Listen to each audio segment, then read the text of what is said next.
the fence rests, let's lay it down.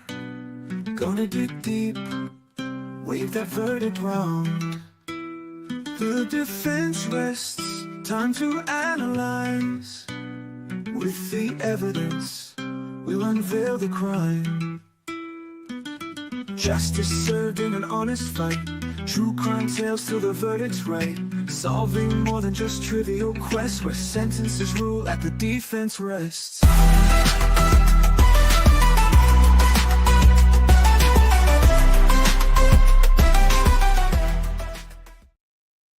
Indicate that justice may not be done if the trial continues to a verdict, and I think to constitute a mistrial, the conditions complained of must constitute an irreparable injustice that couldn't be cured by a jury instruction. I think when you apply that standard, as I've outlined in my written order, I don't think that the circumstances currently before the court rise to that level of prejudice that would constitute the need for a mistrial. Obviously, defense, if you want to put anything on the record at any point, expanding on your motion or your argument, I'd be happy to allow you to make that record when you feel the need. But thank you. You're welcome. All right. So moving forward, in terms of the motion to dismiss, I think it's most appropriate that we simply defer that and take it up at the standard time for a motion to dismiss at the end of the state's case, which we will do when the defense presumably makes their argument at the half. So I'm going to defer ruling on that. In terms of the request for the missing witness instruction, I have reviewed the case law in New Hampshire on that matter. I've reviewed some federal case law on that.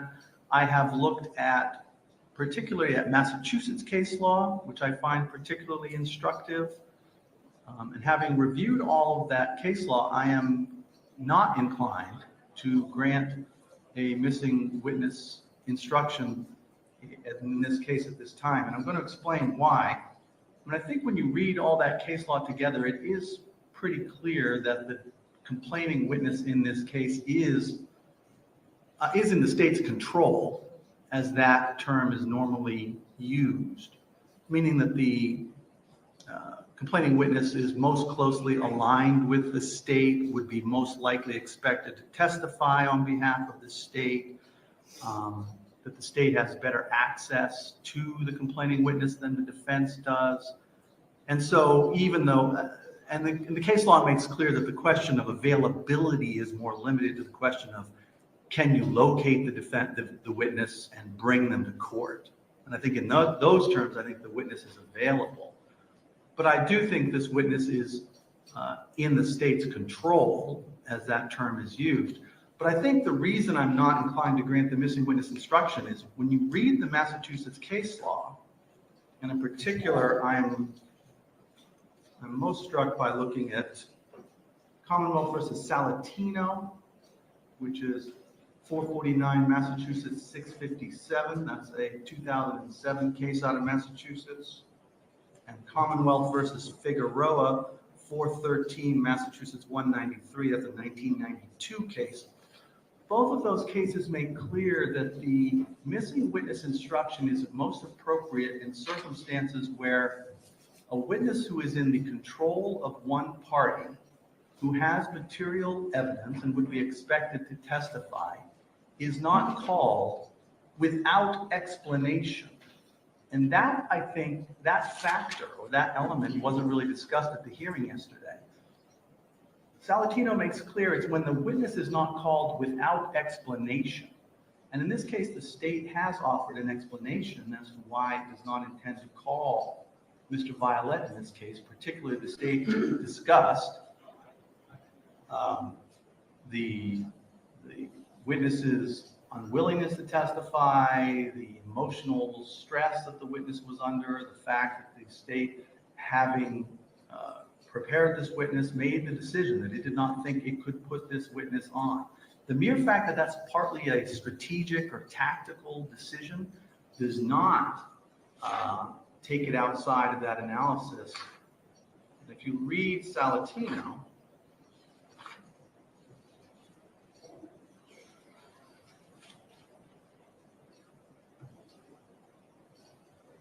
And I also point out, Salatino makes clear that a missing witness instruction should only be given in clear cases and with caution, because it is such a potentially devastating instruction to give the jury. So, but Salatino says the missing witness instruction is appropriate when a party has knowledge of a person who can be located and brought forward, who is friendly to, or at least not hostilely disposed toward the party, and who can be expected to give testimony of distinct importance to the case, and the party, without explanation, fails to call the person as a witness. And in Salatino, the court goes on to say that the instruction should not be given where the Commonwealth has a legitimate tactical reason for not calling the witness. And if the circumstances considered by ordinary logic and experience suggest a plausible reason for the non-production of the witness, the jury should not be advised of the inference. And I think that is the case here. There is a plausible reason, a legitimate reason why the state has chosen not to call this witness. And in that circumstance, I don't think that the adverse inference would be warranted. And so I don't think it would be appropriate to give the instruction to the jury that they can draw that adverse inference. I'll also point out that the law in New Hampshire is clear, as well as in Massachusetts, that the missing witness instruction is discretionary. The court has discretion to grant it. Neither party can demand it as a matter of right. And that I think the denial of the request for the missing witness instruction, I don't think rises to a constitutional level of a due process violation. So for all those reasons, the court is not inclined to grant the missing witness instruction in this case. And so that's where we are at this point. All right.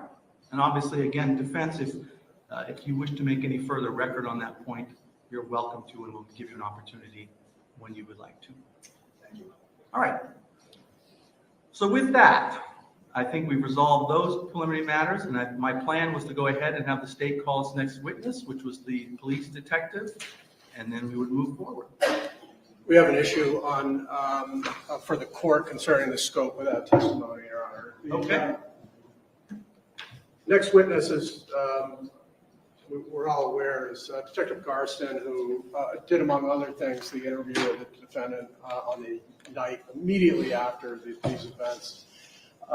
There is a body cam image of it, and there's also a full transcript of it.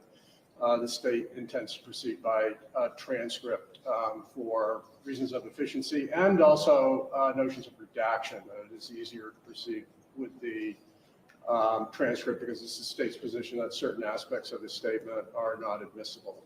But a brief conversation with the defense concerning that. In fact, I brought it up before trial, but we've revisited it now and continue to have a disagreement on it. And it's this: the defendant in this case, when he was explaining the events of that night, also made reference to a prior event from approximately 2 months preceding this event, where Mr. Levesque claimed there was a verbal altercation between the defendant and the victim, where he alleged that the victim called him, quote, a rat for calling the police on him, and again threatened him and, quote, his family.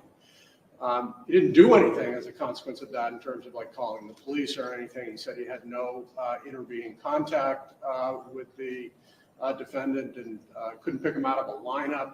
Saw him maybe between those previous 2 months act and this event, saw him maybe take out the trash. Wasn't even sure if he lived there. And yet now, apparently, they intend to seek the admission of that to advance the self-defense claim. The state's position is it's not admissible. I reviewed State versus Newell. Unfortunately, we are still at a loss, technologically speaking, and I don't have a copy of the case.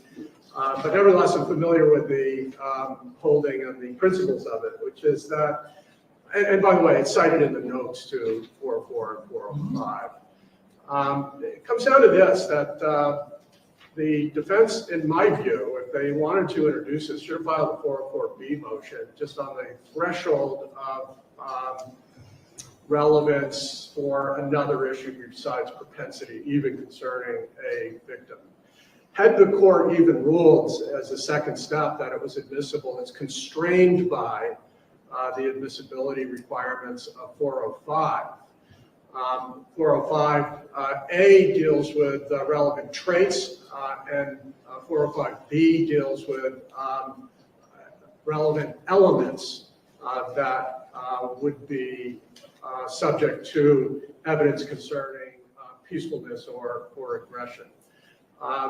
In this instance, we're talking about traits, so it's limited to opinion testimony, and only the opposing party can cross-examine then on issues of specific instances.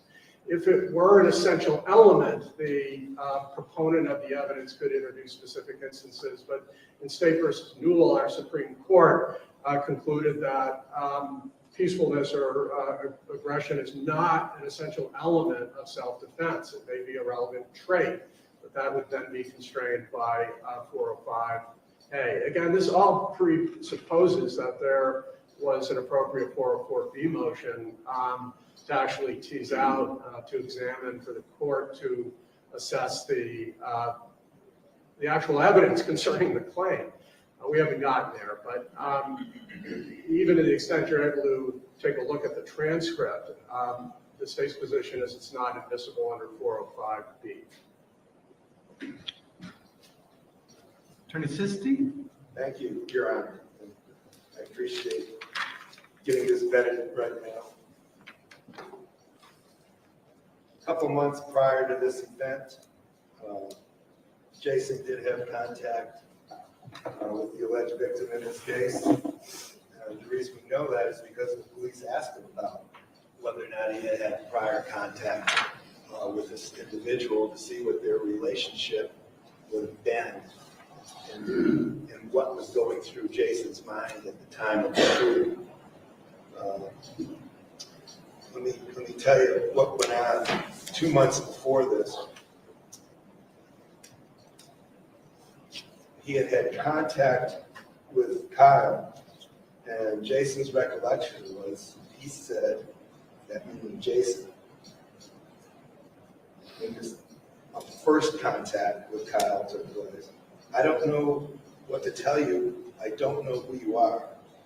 And then Jason would say, and he kept just kind of giving me a hard time about it. So I just walked in the house. He must have gone inside. Then, like I said, I didn't see him. After a while, I was in the driveway and he walked by. But he did have another person with him, a friend with him or something. He began, called me a rat, told me he was going to fucking kill me, kill my family. And then his friend said, come on, let's go. And he moved him along. That was a contact that was given to Officer Garston in this statement. And there's reference to it on more than one occasion because the officer wants to know whether or not, obviously, whether Jason did anything to get this guy angry at him. And he actually asked Jason what that interaction was all about and what it resulted in. And Jason's recollection was that he was enraged, that meaning Kyle. He seemed as though he was paranoid, claiming that Jason had done something that he had not done. He described him as mentally ill. In fact, I think he described him as psychotic. It was gratuitous. He did nothing to take on that kind of anger from Violette. And he went into some detail with the officer because that was the foundation of how he knew Kyle Violette. And it was surprisingly similar to what took place on April 4th, 2024, when gratuitously, in Jason's mind anyhow, he was approached again by the same individual acting out of control and enraged and threatening to kill him and his family. Almost the same type of pattern. Additionally, I can tell you that this actually scared him and his daughter to the point, and this goes into the statement as well, that when his daughter would come home from work at night, she would call from her car, Jason, so that he could go down and bring her into the house, escort her into the house. So there's some history between the two. It's not a wonderful history, and it's not, a lengthy history, but it's a significant history. It's a history that concerned him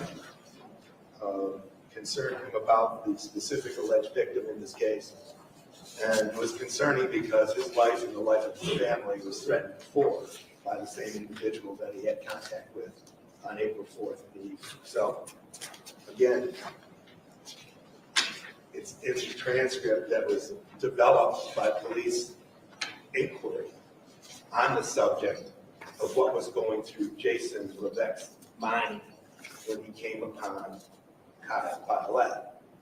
Part of what was going through his mind was being placed in the same situation, a similar situation that he was placed in 2 months before, and that it was an enraged individual that had no basis for coming up with the statements that he came up. 2 months before, Jason had done nothing to cause that kind of a reaction.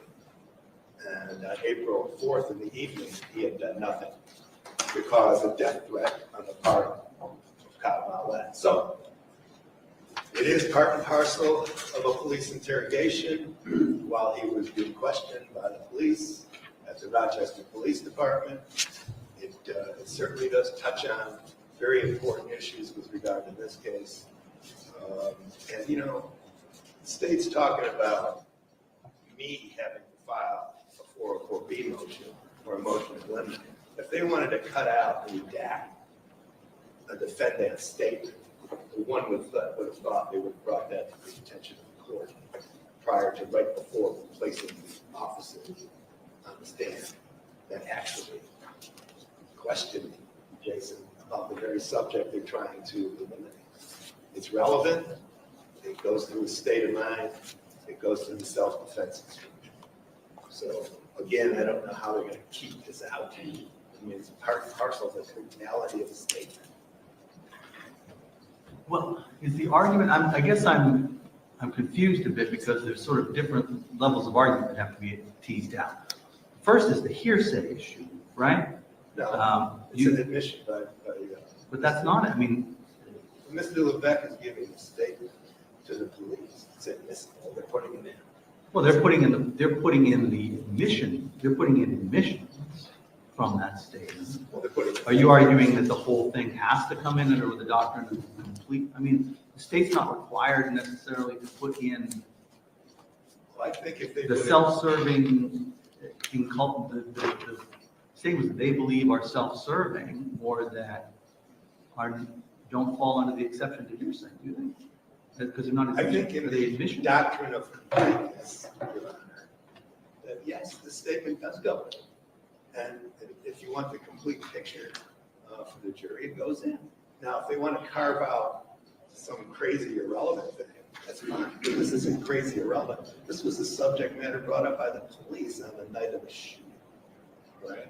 The contact that he had with the alleged victim in the past. This is hardly some remote, strange subject matter. It's what anybody would be asking anyone in that kind of situation. Did you know this guy?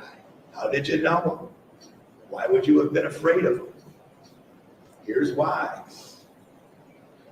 So 801's exclusion says, hearsay doesn't apply to a statement that is offered against an opposing party and was made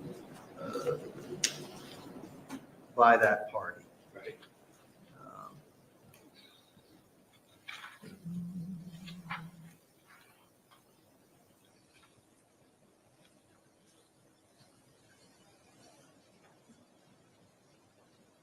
Hold on 1 second. Well, what's your position on that, State?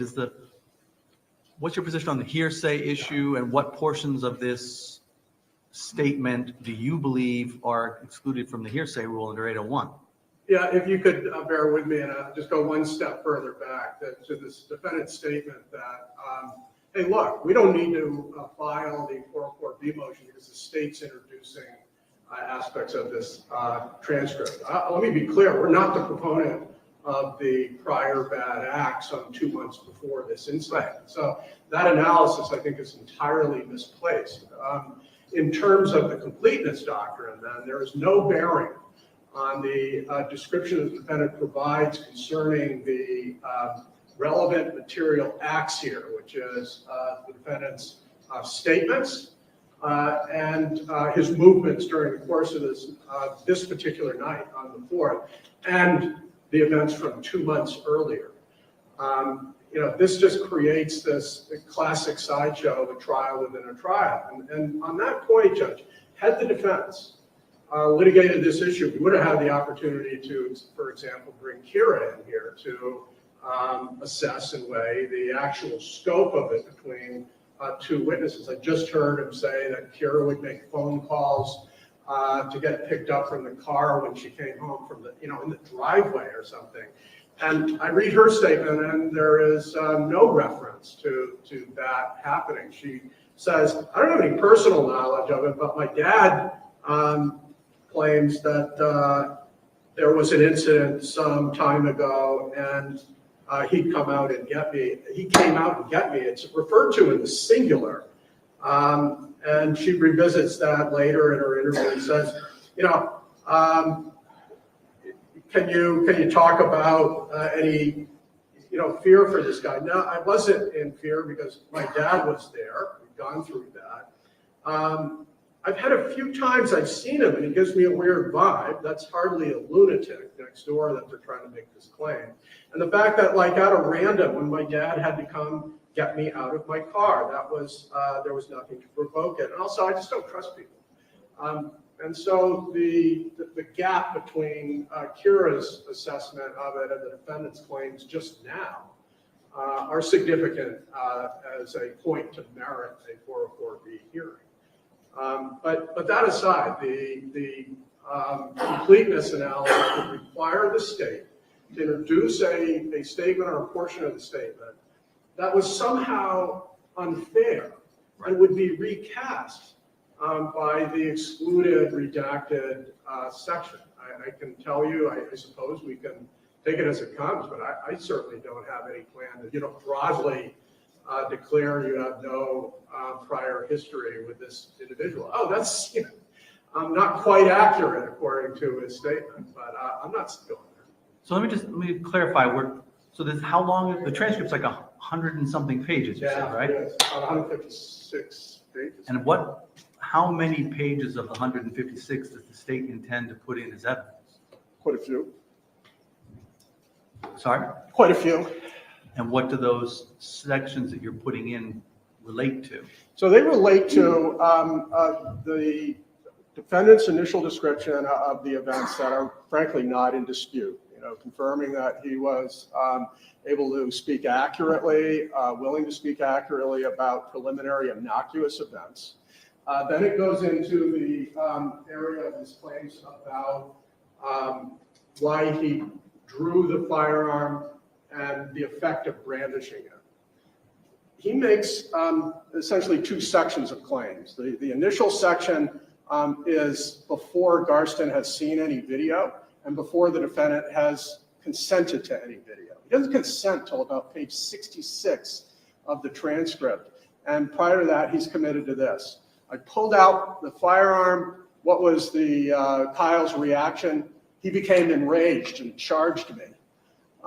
That's demonstrably false and at odds with the video. He charged me, and I had no choice. I think he was coming at me to attack me. He was coming at me to take the gun. I could tell by, the look in his eye. And so what did you do? I fired. What happened then?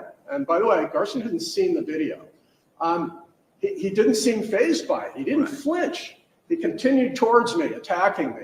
All of that is coming in to show that the defendant was creating, manufacturing a self-defense claim until the jig is up. Then we've heard a lot about, he consented to video, but not yet. And he goes on to say, by the way, that, well, why did you fire the next 5 rounds? Oh, I fired those because he was continuing to come at me. Did he go to the ground after the first shot? No, he doesn't seem to be affected by it. He got more angry. And so, well, did you move towards him? No, I stood still and he was coming at me. And I fired 5 more rounds just to stop him. And did these hit him? Yeah, I think they hit him because he walked away holding his abdomen. Okay. But I'm just trying to get clear. Thank you. But I'm just trying to get a sense of the section you're putting in. Yep. Is it all sort of one continuous part of this interview, say like 40 pages of it all continuous, or are you selectively cutting out little bits? Are you seeking to put in a contiguous or continuous section of the entire video? So the short answer is no, but it's not to play sharp with the facts. It's, you know, the detective, like most, are trained in the read analysis, as you may know. That sometimes includes looping. In other words, they will have a defendant make a statement. It's kind of open. Defendant puts it out there. They'll go on to other areas. Then they'll loop back and, hey, I want to revisit this issue of actually brandishing the firearm. And so I am following along the fundamental narrative of brandishing the firearm, the first shot, and the second rounds of shots of 5. Those are repeatedly, you know, restated, but again, have no bearing on, you know, at the time, I'm thinking about 2 months ago. And is that part of the interview, the part about the 2 months ago incident, That's embedded. Is that an entirely separate part of the interview, or is it all sort of embedded in part of the interview? I can't quite say that. So at the beginning of the interview, when he, for instance, talks about, you know, I was out plowing, came home, I did 1 swipe, I was changing.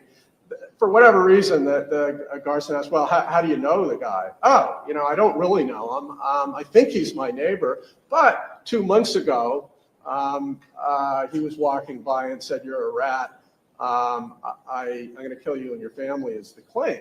We haven't vetted that through any process, but that's the type of interspersement, but it doesn't have anything to do with.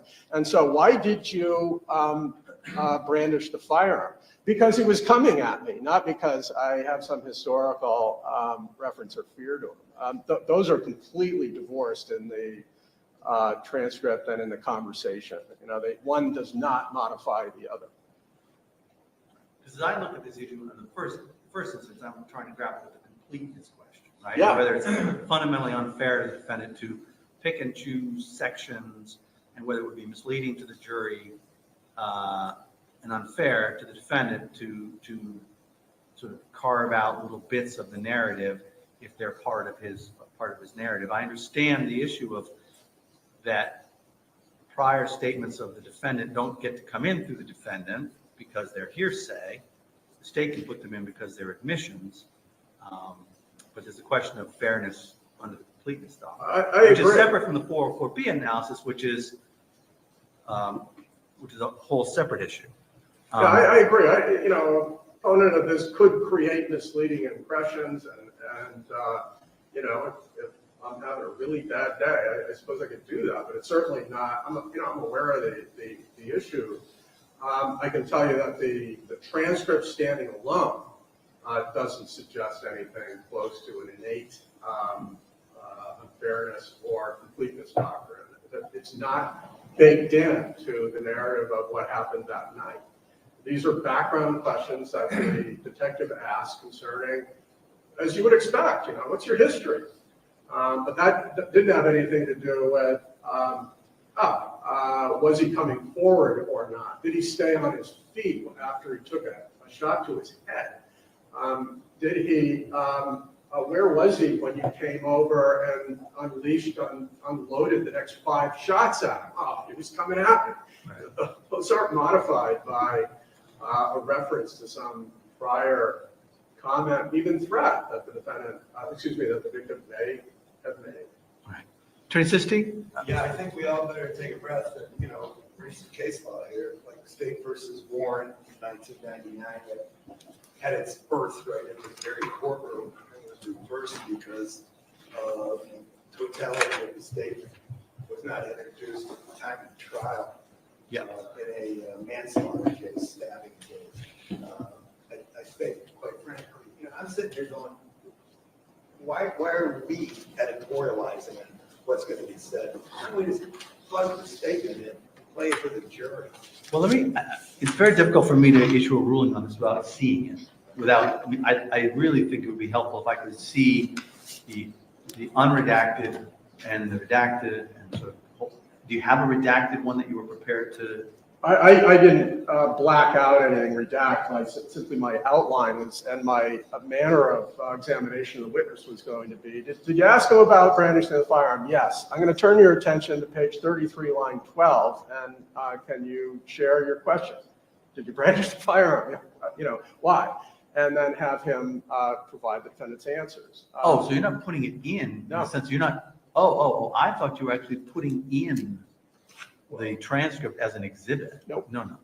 You're just gonna be asking him questions about what the defendant said during his interview and That's right. leaving out and focusing on the parts that you think. That's correct. My decision about whether or not the transcript or portions of the transcripts come in was a function of the totality of this experience, that is direct and cross. If redirect, it requires, in my view, an actual transcript because things get messy. I may move to introduce portions of it, but in the first instance, I had not redacted, not knowing the scope of this. All right, because I'll say I misunderstood then, because the way it was framed was that there was a redacted version of the interview that was going in, which now I'm hearing that's not what's happening. So the question is, you're gonna ask him questions about what the defendant said. My reference was redacted by omission. We're just not going there. He's going to talk about things that he said. You presumably at that point are going to then on cross want to ask the officer about other things that were said, and those are going to be subject to an objection at that point, and we're going to have to figure that out at that point. But I suppose we may want to talk about it now. Yeah, we might as well talk about it now. I guess I'm going to say, let's play the whole thing. What are we doing? I mean, you want an accurate representation of what Jason was like on that night. You want to see what he was like on that night. You want to hear him speak. It's not what Attorney Arthur Isay said, or how he said it, or what he looked like. It's for the jury to make those determinations. What was going on with regard to him after 40 hours of no sleep, by the way, and being interrogated at the Rochester Police Department. Now, the doctrine of verbal completeness, if he's just cherry picking, all right, it's the same issue. We might as well get that out there now. And there's actual case law that speaks to it. It goes way back to civil stuff. In the beginning of the 1980s, in an opinion, I think it was from Justice Souter, Annington versus Hubbard or something like that. But it's really emphasized in State of New Hampshire versus Warren, 1999. I mean, this is you can't just cherry pick, especially in situations like this where there's a police directed interrogation. I mean, you can't cherry pick, but we adhere to the rules of evidence, and that's what I'm trying to do. We don't simply say, the entire truth, set it free. Right. We're constrained by rules of evidence, and two, there's nothing about recent case law that recasts the completeness doctrine as something broader than this basic principle. Is it unfair by presenting one aspect of a statement that should be modified by a more complete version of that statement? And my position is I'm aware of that principle, and none of this invokes it. And I think it's going to depend on the particulars of any particular statement and the part of it, how close in time this other provision that you want to bring up is to things that you've brought up, and whether it's sort of intertwined and embedded in those conversations. And that's going to require looking at the specific information that defense wants to elicit from the witness and how it fits into the testimony that you elicited. Would you agree? I mean, Yeah, I understand. I think that's an accurate statement of what we live with in terms of a completeness doctrine. Anytime there's a broad statement that gets granulated with inadmissible statements, and this is just an inadmissible statement under Newell, and as a starting point, and now, am I going to elicit something that would be unfair without providing the statement concerning the prior event? Well, his specific information about prior threats by the same individual is admissible, all right, in the self-defense claim. What's in his head about that individual is part and parcel of a self-defense claim. Well, and In other words, but it may be admissible from your client talking about it, but that doesn't make it admissible in a prior statement, which is hearsay. which is not hearsay. I'm stating it's not. It's coming in. It is from you. You can't put it It's in. not coming in from me. They're starting this thing, okay? But they can't just pick and choose, and that's what. Well, the Warren picking said. and choosing, that's the completeness doctrine. Picking and choosing is a completeness doctrine. That's separate and distinct from the hearsay issue, which is you can't put in your client's prior statements for the truth of the matter because they're hearsay. They have to come from him if he wants to testify. Understood. But you don't get to put them in yourself. Yes. But if completeness requires them, then completeness requires them. That's what I'm saying. You're asking whether this is some kind of a segregated part of the interrogation. No, it's not. Well, It comes up more than once. And, you want to talk about cycling and all this other, techniques of interrogation. Well, it comes up more than once. all right. The police officer's interested in it. He wants to know why this happened that night, who this guy is, what their relationship was. And I'll tell you right now, it wasn't good. It wasn't extensive, but it was a similar or same threat to kill him and his family. I think the only way I can effectively rule on this is I've got to look at it. At least take a few minutes to look through it. I also do want to go take a quick look at the Warren decisions and case law. I hate to do this because now it's 9:44. We've had the jury sitting for 45 minutes. This case is, anyway, I'm not going to editorialize it. Everyone's doing their best, I understand, and these things happen. Obviously, so want to give me the statement, please. I'm going to take a few minutes off the bench to look at it. I have a statement. I don't mean to be presumptuous, but I also have an outline. This is without editorial comment, which could direct some support to page 23, unless you want to just do a clean read. I think it should be a clean read. In fact, it should probably be marked as an exhibit. Well, we'll see. I mean, through the testimony, I'm going to need to probably have this in front of me because when objections come up and questions come up about, well, I want to ask him about this. The only way I can be able to rule on that is to have some sense of the whole document, I think. I want to make sure I give you a Yeah, this is clean from what I can see. I don't see any other marks in the account. Yeah, mine's here. Obviously, if I saw marks in it, I would be worried. No marks in this. All right, let's take 5 or 10 minutes. Give me a chance to get my head wrapped around this. I apologize to the jury, even though they can't hear me. I'll be back. All right.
and I was walking by the open door to the jury room.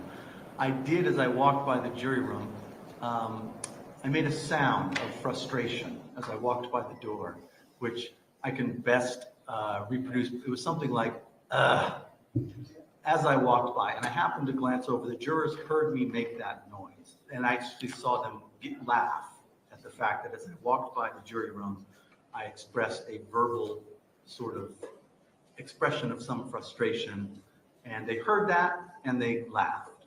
I don't know what to make of that. I don't think it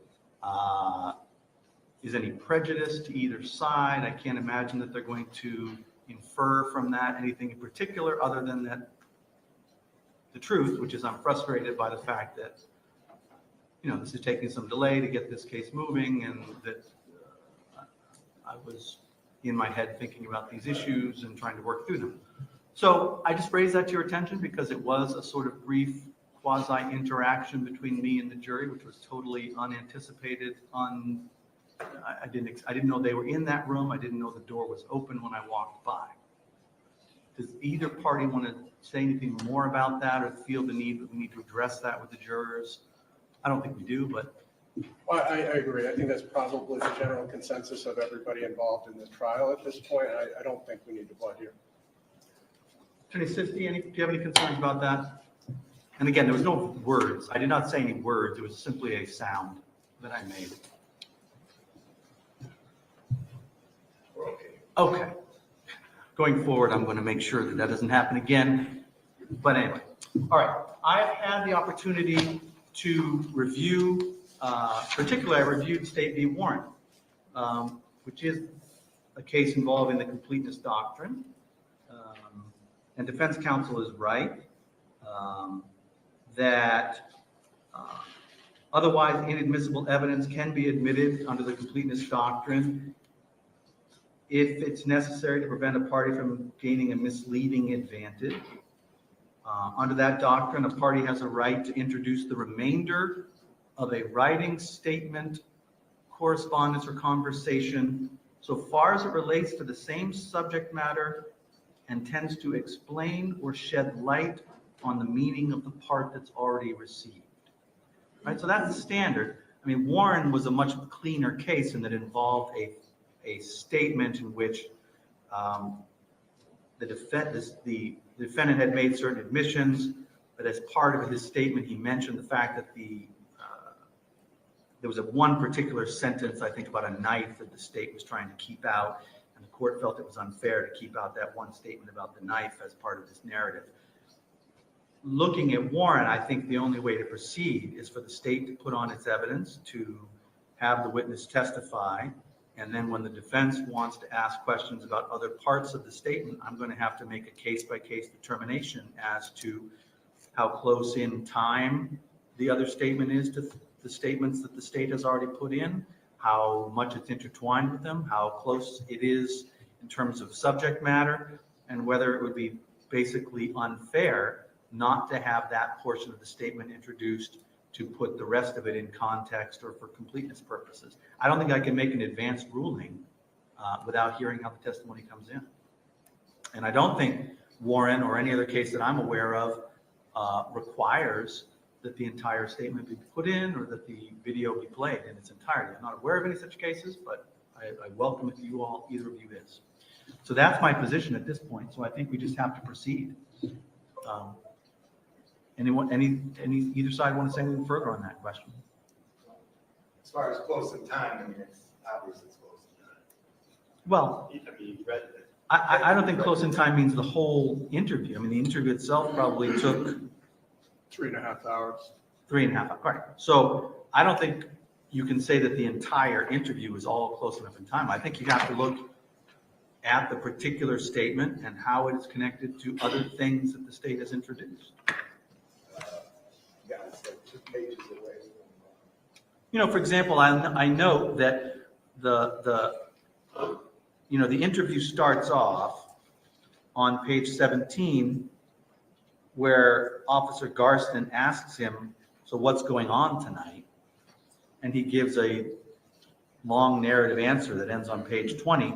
And interspersed in that answer, there is some discussion about these prior incidents. I mean, and I think there is an argument to be made that that is part of that statement and is intertwined with it.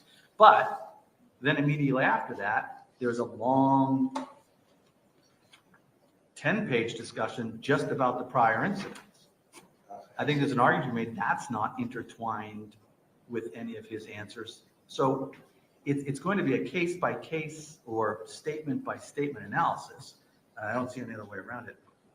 Attorney Barth, were you going to say something? Well, if we could, maybe we can, maybe we can't get a ruling then on if the witness, Garston, says he, gave an open-ended question, what's going on tonight? Does that, from the court's perspective, invite addition of the prior, reference to the prior incident? I'm looking at page 23, where they're discussing the initial confrontation. And on 24, a page and a half later, they're talking about the October one. It's intertwined. I disagree. I think 23, he's still talking about the prior incidents. He's talking about the prior incidents at that point. And that's the part of it.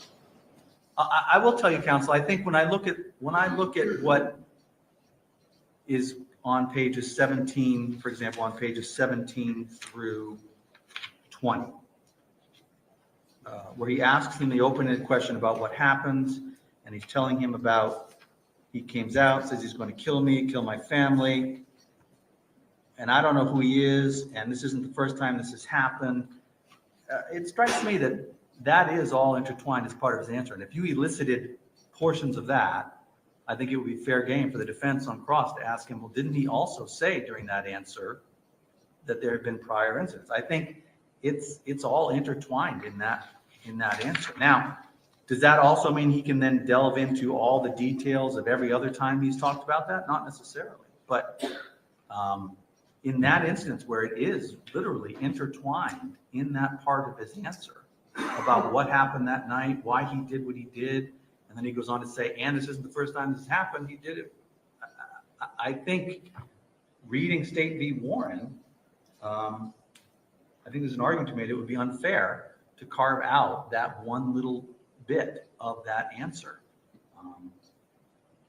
So I can tell you on that one, I think that is how I would rule on that one. Now, it's a long interview, and I can't tell you exactly how I'm going to rule on the rest of it, but that's my thinking.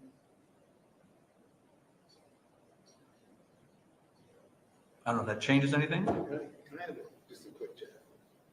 Sure.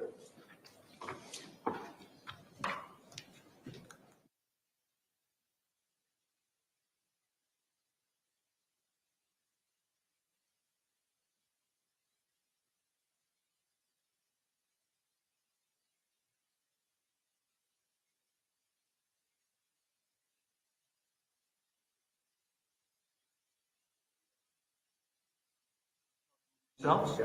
Sure. You want to take a recess? Please. Yes. All right, we'll take a recess.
took place.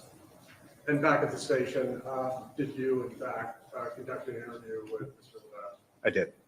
I obviously want to spend some time on that, but I note that you had some other tasks which followed. Let's just go through those to address your investigative tasks associated with this case. Following the interview, looks like the next day, what did you do concerning this case? So on the 5th, I reached out to the ATF to request a trace on the firearm to find out who the original purchaser was. And were you able to follow that up with ATF assistance to actually conduct an interview of the genesis or origin of the firearm? Yes. Did you document that in your report? Yes. And then just to help things along here, my understanding is that on the 8th, you requested all the dispatch and 911 tapes. I requested all the dispatch tapes. I'm not sure on the exact date, but it was a couple days after. And what was your reason for doing that? To identify any other additional potential witnesses that we haven't spoken to. Also, if there was any excited utterances, during the heat of the moment, someone might say something that they might not remember later on. And did you, in fact, listen to all those correspondence, the dispatches, and memorialize that, take notes of it in your report? Yes. Did you follow up on any potential leads for witnesses in the surrounding area? Yes, we spoke to a number of witnesses, myself and some of the other detectives, to try and identify any other potential witnesses. In your view, did the people that you spoke to who had made 911 calls have anything materially to add beyond what you were able to obtain from the people who were on the scene and the video that you obtained? There is no real additional information that was gathered from those interviews. I'm reviewing your report as well. Did you have any responsibilities concerning physical evidence in this case? Yes. What did you do? So I believe it was on the 11th. I took the clothing from the drying rack. So anytime we have clothing that might be wet, we put into a drying cabinet so that way it can dry. I took the clothing and repackaged it, so for long-term storage. And was that essentially the extent of your involvement with physical evidence concerning, scene analysis or anything along those lines? Yes, I didn't do much on the scene. I did photograph the clothing as well prior to packaging it, but that was extended.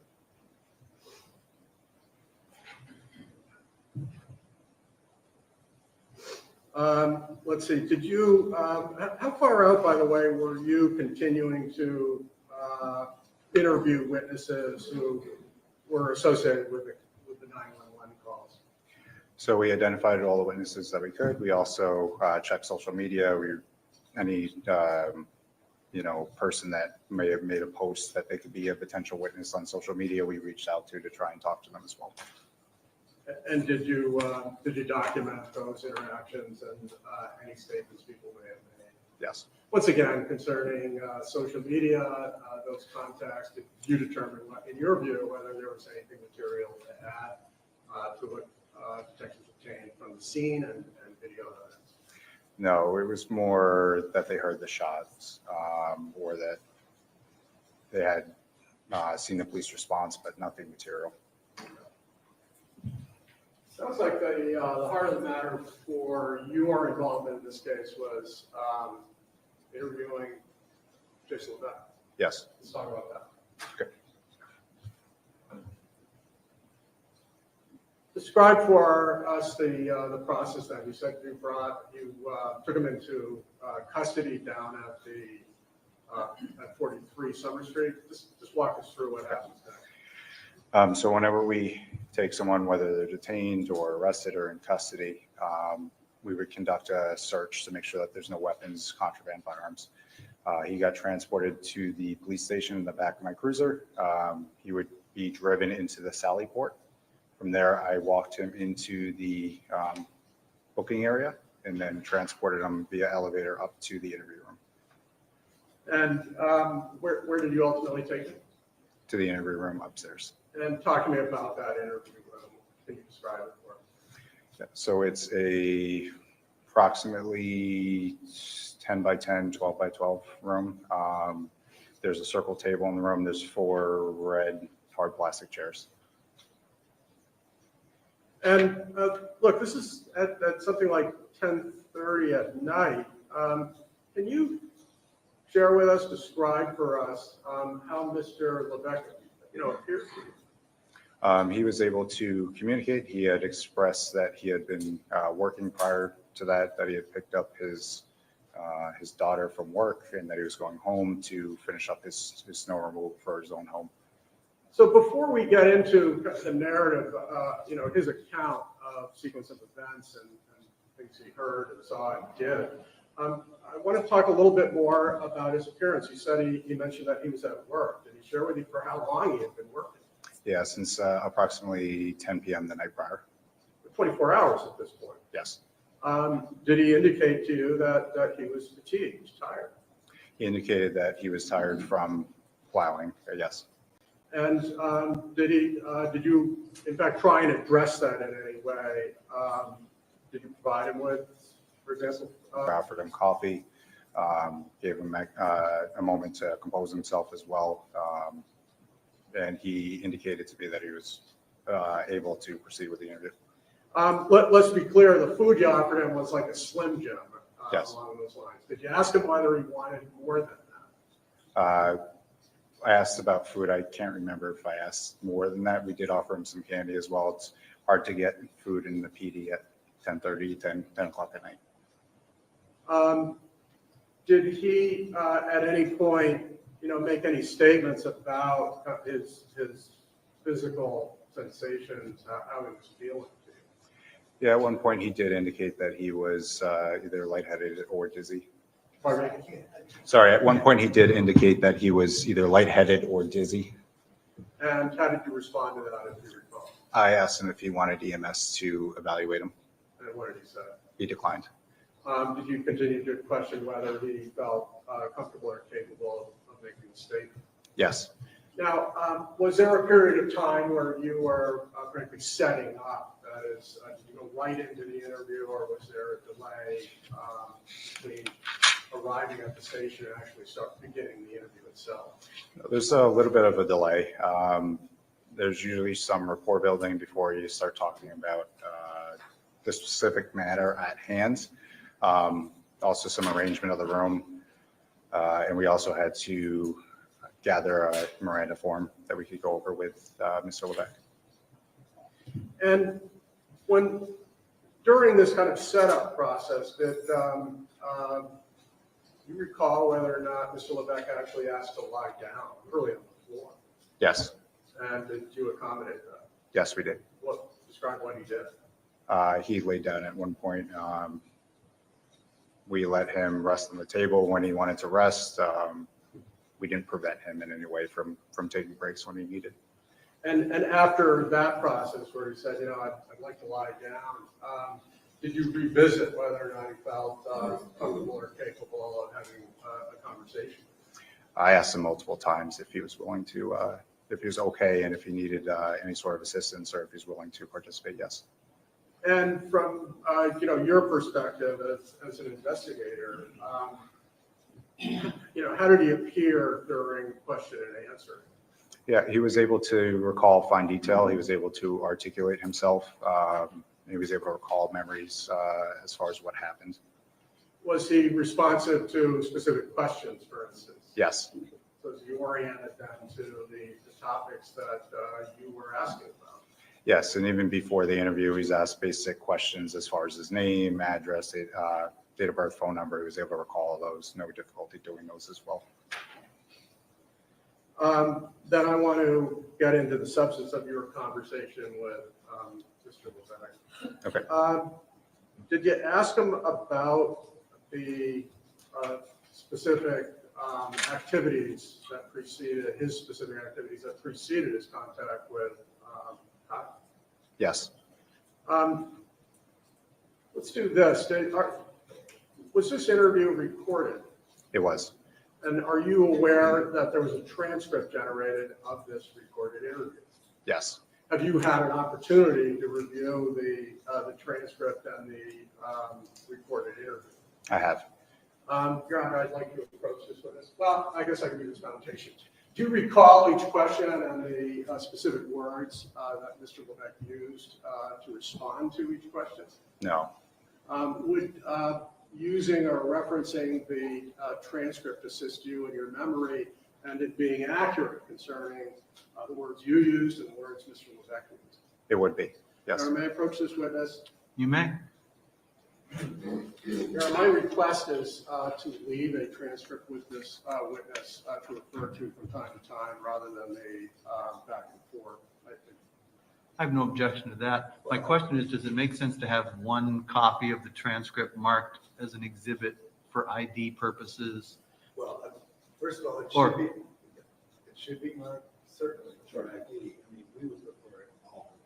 So, Well, I understand that. We've had that discussion, and I'll allow you to remake that argument if you need to at a later point. But at this point, where it's going to be used to refresh his recollection, as I understand it? Or, If we could briefly approach. sure.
Your Honor, with the court's permission, I'd like to mark this transcript.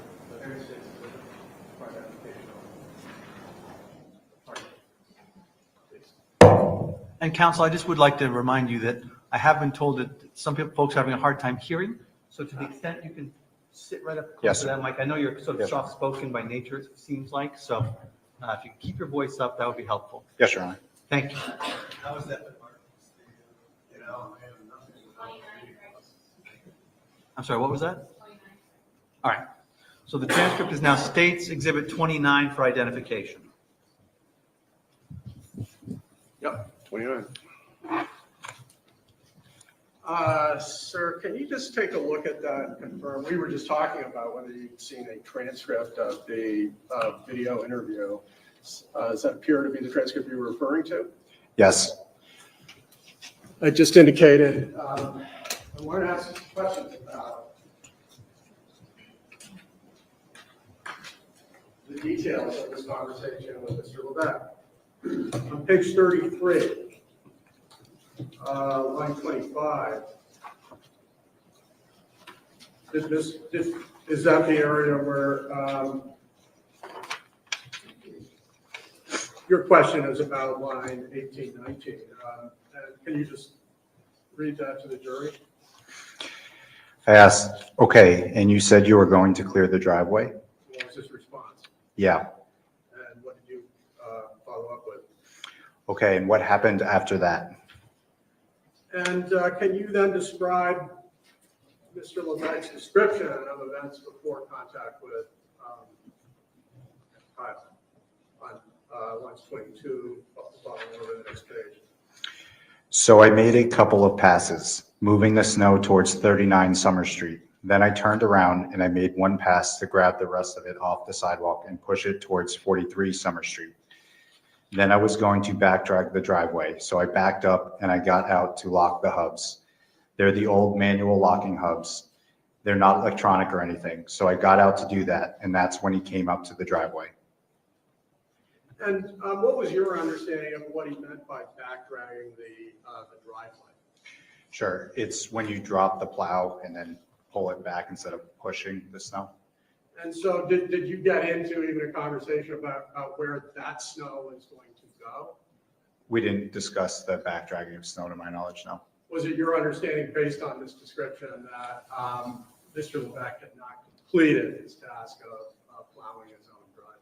No, the driveway was still in the process of being plowed, is my understanding. And the next question, did you ask him when it is and where it is that he first sees Kyle? I believe it's on line 6 and 7.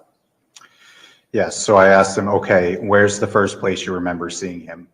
And can you share his response starting line 8? Yes. When I heard him yelling, screaming, or making some kind of commotion. I honestly don't know what he was saying. I remember hearing a voice or something coming from that direction. Let me just take a little side step here. At this point, had you received and reviewed the videos that were ultimately obtained from 43 and 41? During the initial interview, no. And so at this point, were you able to, for instance, compare this claim that he heard yelling and screaming from 43 with the actual audio video evidence? I was not.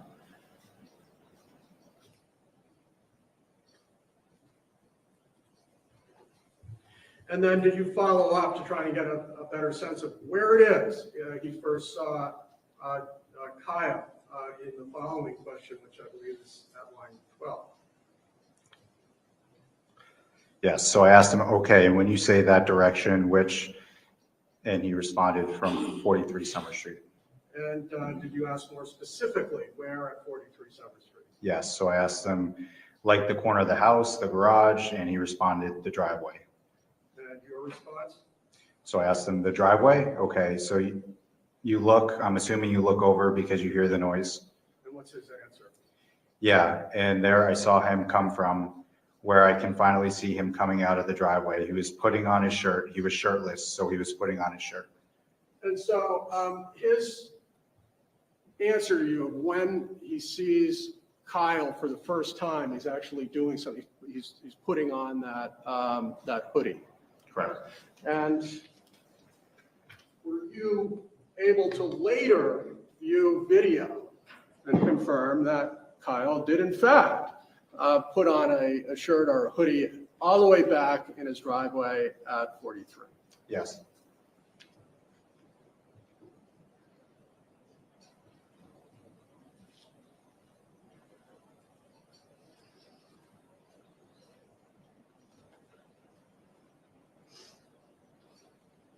And so now from here, did you get into questions about, his actual appearance? You said you've established that his first time he notices Kyle, he hears something over there, and he actually sees him coming out of the driveway. I want to turn your attention to page 35. Did you try and get an understanding of what Jason claimed he saw in terms of Kyle's actions? And so I'm going to direct your attention to 35, line 6. Yes, so I asked him, okay, so he was putting on a hoodie at that point. Describe, I guess, he's yelling at you. Okay. And just before that, by the way, was he able to, even from that distance, give any kind of detail about, the nature of the shirt that he was putting on? And this is line 1 at 35. Yeah, I described it as either green or camo hoodie. And so then we were just saying, after the hoodie, did you ask more specific questions about, say, distance and activity? Yes. Line 10, what do you ask? How far away from the truck does he get at this point? And what's his answer? Oh, he's walking at a very fast rate towards the truck. And did you ask him now about concerns for, say, weapons, or if he was brandishing anything? Yes, so I asked him, okay, anything in his hands? And what were his answers? His initial answer was, I don't know. And did you pursue that? Yes. Line 16, what did you ask him? Okay, are you able to see his hands from where you're seated on the truck? And what was his response? Yes, I guess I could see his hands. And did you follow that up at 22 and ask him whether he was armed or had anything in his hand? Yes, so I asked him, okay, and you're not sure if you saw anything in his hands? And what is his answer at 24, 25? I don't believe I saw anything. He had his hands clenched in a fist, And then on 36, does he continue to describe Kyle's hands? Yeah, so I said, oh, like this, and demonstrated a fist rather. And he responded, yeah. Did he also demonstrate a fist? Yes. And did you go on to continue to ask about the details of what, if anything, was in Kyle's hands? Yes. So I said, all right. But at that point, his hands are in a fist. Did you see him holding anything? And what was his response? I did not see him holding anything. I don't think so.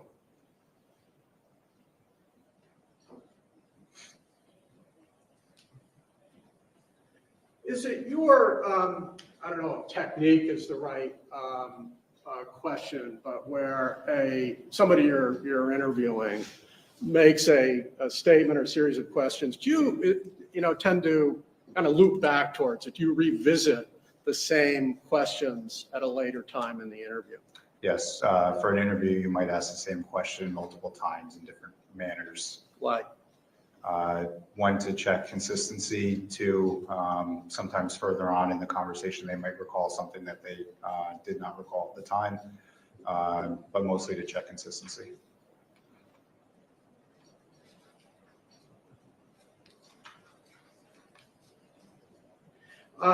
Page 98, line 12.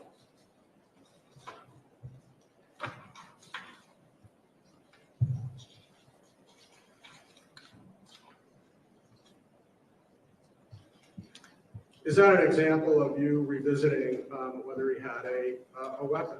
Yes. And what was your question? Had you seen him with any weapon or anything at any point during any of this exchange or in the past? And his answer is 15, 16. I don't know. I don't believe so. No, I don't believe so.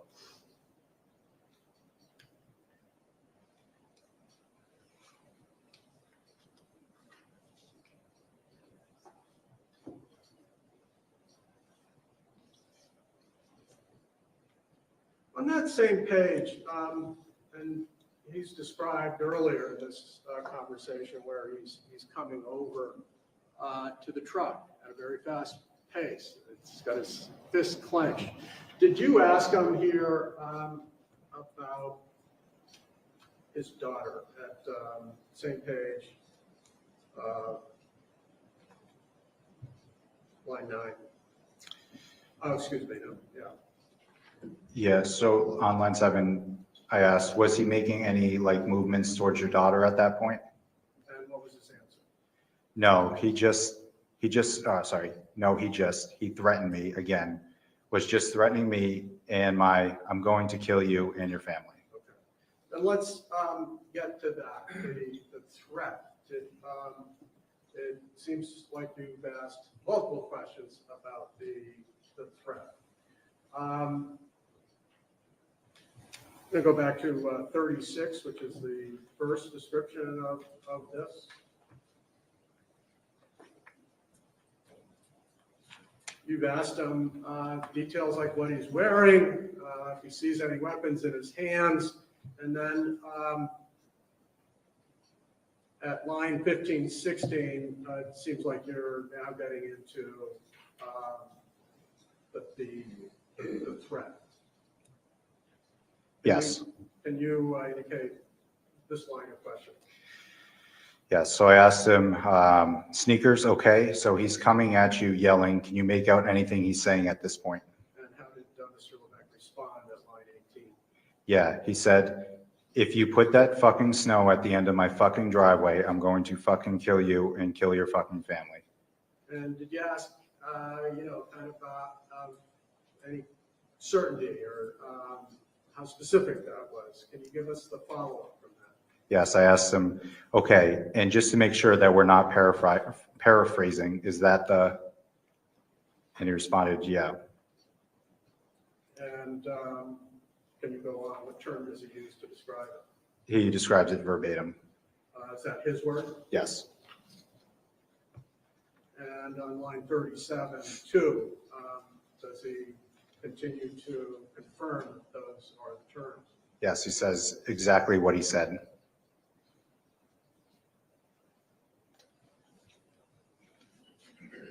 Did, at any point, I mean, you revisited the question about the threat. Yes. At any point, did it change to be more specific, say, towards Kira or daughter or anything like that, other than beyond, first, if you move the snow, I'll kill you and your family. Yeah. Did it ever change? From what I recall, it was the same conditional threat throughout.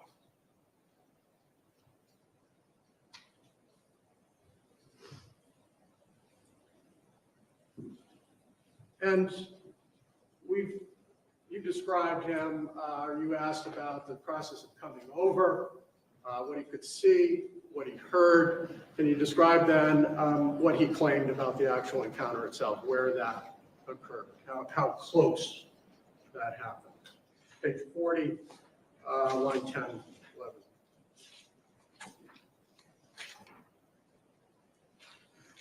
So I asked him, okay, and if he and if he reached out and put his hand on your shoulder, was that close and he responded closer. And what did you say? So I asked him again, closer, and he responds, because was literally his nose was touching my face.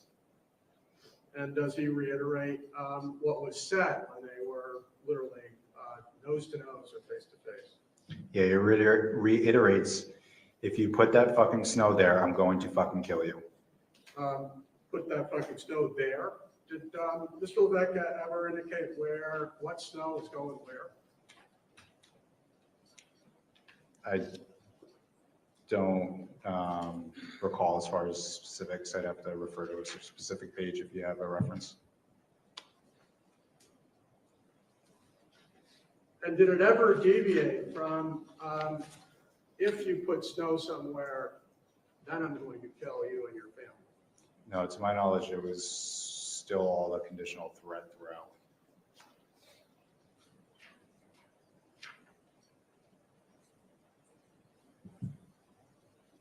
So he described to you a face-to-face, a nose-to-nose encounter combined with a threat. Did he describe what happened after the nose-to-nose encounter? Where did Kyle go? What did he do? Yes, so after they exchanged words, or that, rather that Kyle made the threat, that he started to walk away.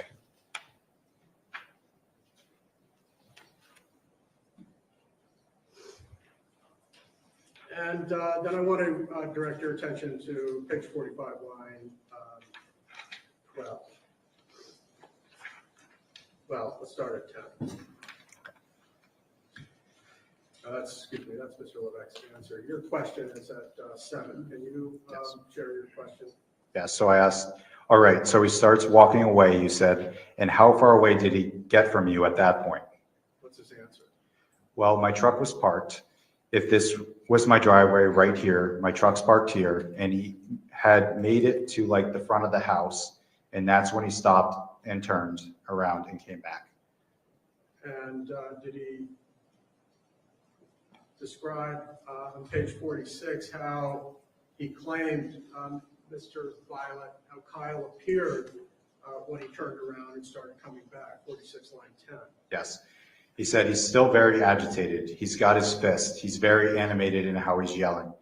And just, he's going to fucking kill me and my family for moving snow, I guess.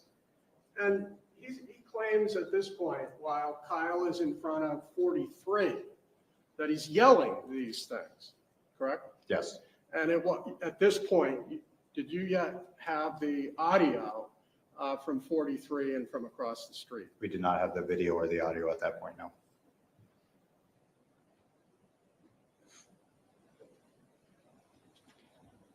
And did he describe to you on page 48 what he did in response to Kyle walking back towards the house? This is 48 line 9. Yes. Well, can you just share your question on Yeah.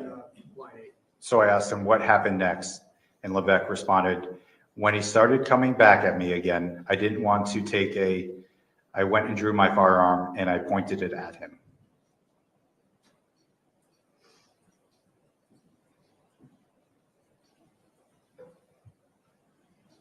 What does he claim happened after he brandished, that is, to take out and pointed his weapon at Kyle?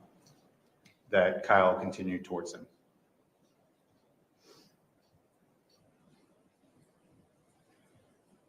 Well, can we be more specific? Line 13, same page. How does he describe Kyle coming at him after Mr. Levesque drew the weapon? Yeah. And at that point, that's when he came at me. He was coming back at me like he was ready to go. And did you kind of follow up on that? Actually, why don't you share with us your next question on 16? Okay. So I said, okay, so let's kind of dissect that a little bit. And he responded, yeah. And then I asked him, so as far as he was coming at you, ready to go, help me understand what you mean by that. What did he say? Like before, he kind of was, his hand was in a fist. Now he was coming at me like he was going to attack me. And you responded to that? I responded, okay. And did he continue to speak of this? Yes. And he said, or he was going to take the gun. I don't know what he was going to do, but he was coming at me. He was ready to go.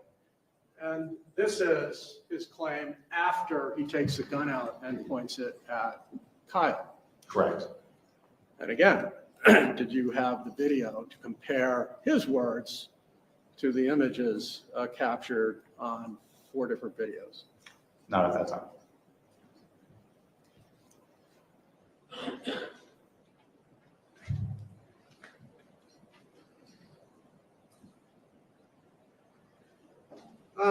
Did you try and get even more detail on this notion of Kyle coming at Jason with his pointed weapon in terms of how he was able to infer that he was going to be attacked? Yes, there would have been follow-up questions to that, yes. For example, a follow-up question on line 3. Yeah, so I asked him, okay, and what makes you think that? And he responded, I don't know how to describe that, but I'm sure if you saw somebody coming, you can tell if someone's coming at you, and they're going to attack you. But if they're coming for, they want to take something from you or hurt you or whatever.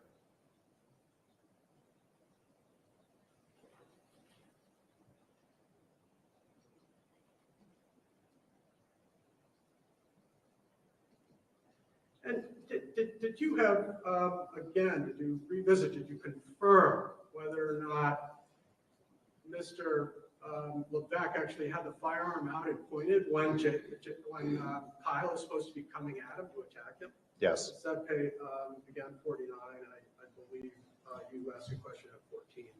Yes. So I said, okay, was the gun out at that point when he was, and Levesque responds, yes. When he started coming back at me again, that's when I drew the gun. And did you ask more details about how far away he got or how far away he was when the gun came out? Yeah, so I asked, okay, how far away was he when the gun first came out? And Levesque responded, probably about 10 feet. And you? So I said, 10 feet? Okay, and did you see his hands at that point? What was his answer? Yes, they were clenched and I asked, they were still in fists? And he responds, fists, yeah, right. And just to clarify, did you continue to really make clear that this is when he has the gun pointed? And your follow-up question, did you ask, well, where was anything about the gun? Yeah, so I asked, to be perfectly clear, I was getting some more information. I asked him where the firearm was prior to this, where he drew the firearm from, if it was in a holster, where it was on his body. And what did he say? He said that, that he was in his waistband in a holster, yes. Okay. And did you use the term, and again, this is at line 3, page 50, prior to this description, these claims about what Kyle was doing? Yeah. So I asked, and where was the firearm prior to this? And what was his answer? And he responds, in my waist. And, just getting back to asking about Kyle's hands, at any point at this point, this is not the nose to nose, but where Kyle turns, does he claim that Kyle had a weapon or anything in his hands that could cause lethal injury? At no point did he indicate that he had a weapon on him, no. And his claim was that Kyle didn't stop, but rather came at him. Yeah, that he continued to advance on him, yes. In fact, you get into a little bit more detail about this on page 53. You asked a question at line 2. Can you share that? And then you pointed at him, and he responds, yep. And I asked, and what does he do when he sees that? And what are you referring to, pointed at him? The firearm. Any question about that? Reviewing prior page. For instance, 52 and 118. Yeah, so at 18, I said, so you pulled out the gun with the right hand, and when it comes out of the holster, where is it going from there? And he responds, in my hand like this, and he gestures with arms stretched out in front of him, imitating pointing the gun. Got it. And so we were at the point where you're asking some follow-up about what Kyle does when he sees the firearm. Can you share Mr. Levesque's claim at line 6, page 53? Yes. That's when I guess the best way to describe it, it looked like a rage, like that really infuriated, like he was angry. He was coming at me and he was going to hurt me and take the gun, whatever, maybe. And did you have some questions about that claim? Yes, so I said, okay, what makes you, like I need you to be as detailed and descriptive as you can. And he responds, I saw him come at me, like the look in his eye, like he was angry, like he was pretty much gave me a look like it's you or me. And did he describe how quickly, after the firearm was produced and pointed at him, how quickly Kyle continued to approach him?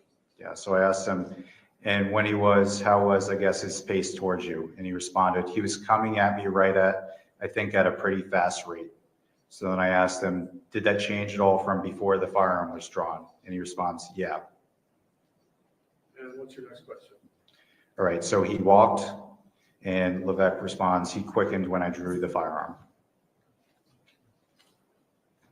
And your next question on 54. So I asked again, okay, so he went towards you faster, and he responds, yes. And I finished my question. Once the firearm was drawn, okay, how was it prior to the gun being, I know it was slower, but are we talking like he was walking? And Levesque responds, no, he was walking, a fast walk. All right. I'm going to ask again.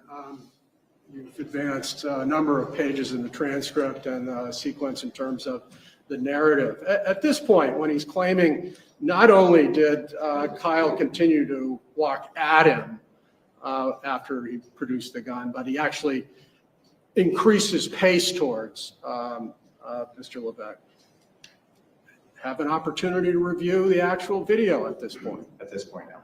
You have an opportunity to review the actual video of how Kyle responded once the firearm was brandished or produced. Sorry, can you repeat that? Did you have an opportunity to view this moment when how Kyle responded in the video when Jason brandished or pointed the firearm? No, as I had not had the video, access to the video at that point.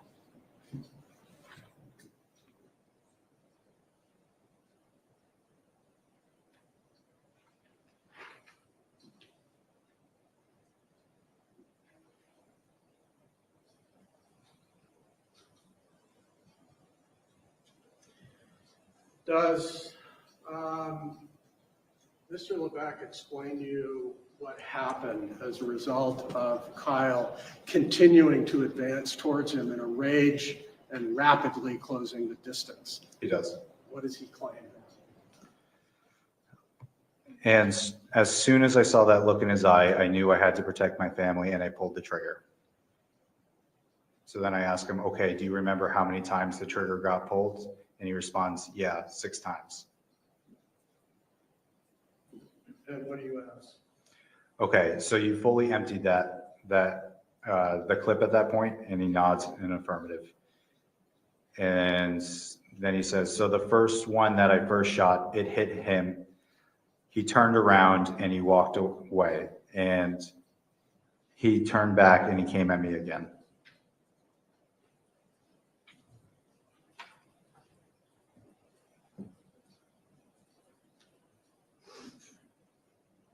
I'm sorry, he said that after he fired the shot, he continued to come at him? Yes. Sorry. So the first one that he shot, it hit him. He turned around to walk away, is what he said. Okay, and then what happened? He's walking away? So he's walking away, and he said that he turned back and to come at him again at that point. All right. Do you continue to follow up on that claim on 55, line 2 and 3? Yes. So I said, all right, so you said that he turned to walk away, and is that where you said after the first shot? And he responds, mm-hmm. We had talked earlier about you looping back later to the same topic, same subject. Did you do that concerning this moment after the shot was fired? Yes, later on I did, So yes. I direct your attention then to page 105, line 17.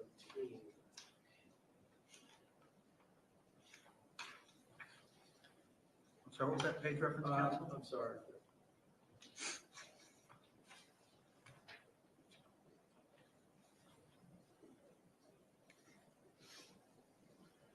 Just confirming his actions prior to the actual shot. This is 105, Your Honor. Thank you. Detective Garcia, I direct your attention to 105, line 15 to 16. Yes, so Detective Flathers asked, what was his reaction to you pulling out the gun? And Mr. Levesque responded, that's when he got angry, like he got really angry or like more aggressive, or I don't know what word I'd ought to use, but you'd think he was not happy, like he wanted to come, he was going to get, hurt me or take the gun or something like that. and then at 106.2, does he continue to make this claim? Or actually, is it Detective Flathers continue to ask questions? Yeah, so Detective Flowers asked, so you're taking out the gun didn't make him stop where he was? What is the claim? Levesque responded, right. You know, what I think I forgot to do is some basic housekeeping. You just mentioned Detective Flathers. Can you tell us when Detective Flathers came into this interview? So he was in the first part of the interview, some of the last part of the interview, he had stepped out. Okay. And can you just identify Detective Flathers for the record and for the jury? Yeah, Detective Flathers is one of my coworkers. He works for the Rochester Police Department, and he has been working for the police department before I got hired on there, so it's at least over 10 years.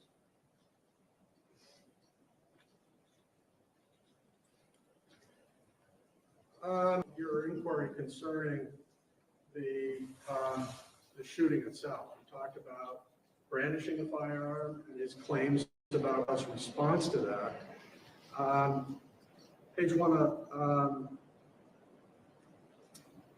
55. Okay. 17, you asked a question concerning the actual gunshot. Yes. Okay, and he's coming towards you, so 5 feet or less, the first shot goes off. Do you know where roughly on his body, though, it hit? What's his claim? No. In fact, you continue to press that. Yes, so I said, okay, do you know if it actually physically hit him, the first shot? And he responds, I think so. And is this an area that you revisited later in your interview? Yes. I'm going to direct your attention to page 111, 1 through 2. What was your question? Was it your intention to stop him, to kill him, something else, like What's his claim? just stop him? And do you follow up on that? Yes. So I asked to stop him. Okay. Did any of that change during the next series of shots that went off? How did he answer that? No, the first one didn't. I think it affected him he heard the shot, but it didn't stop him. I'm sorry. So his claim at this point for how Kyle reacted after being shot in the head was it didn't seem to affect him. He indicated that the first shot didn't stop him, yes. He didn't describe him going down to the ground. No. And this was in response to your question about what was your intent, to stop him or kill him? Yes.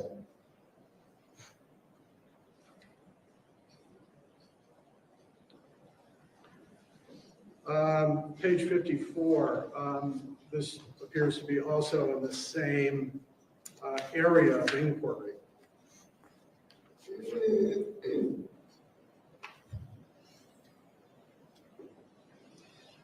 I'm going to direct your attention to 54 lines 21 through 23. So Levesque says, so the first one that I first shot, it hit him. He turned around to walk away, and he turned back and he came at me again. Okay, we had just visited that, and so now he's indicating that he had struck Kyle with the first shot, but actually describes him walking away and then turning around and coming back at him. Am I understanding that correctly? That's what he indicated at that time, yes. Does he describe him going down on the ground and crawling away? Not during the initial interview, no.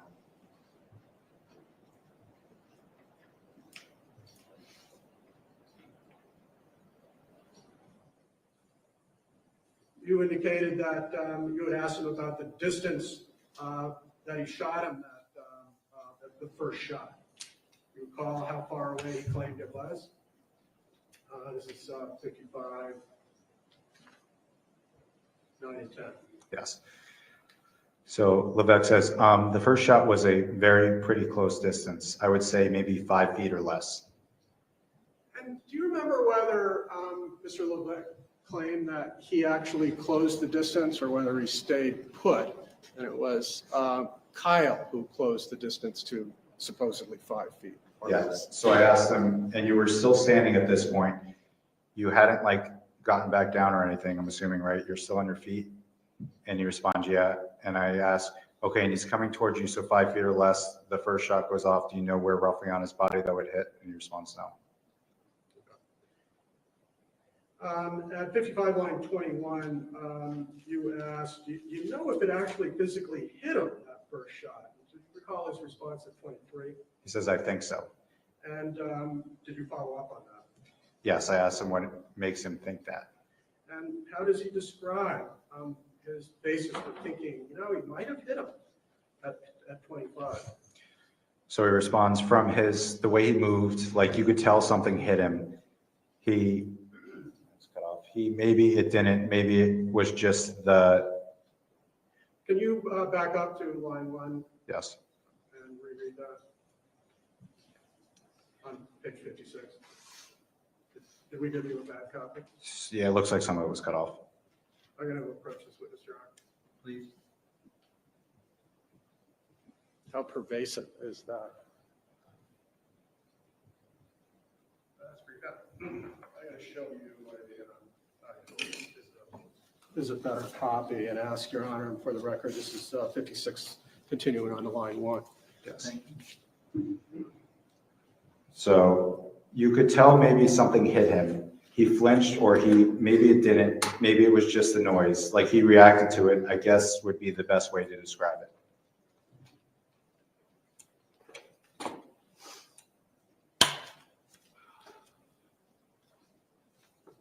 Did you say flinch? Flinched, yes. And that's according to Mr. Levesque. Yes. And he added, maybe it was just the noise that he was responding to.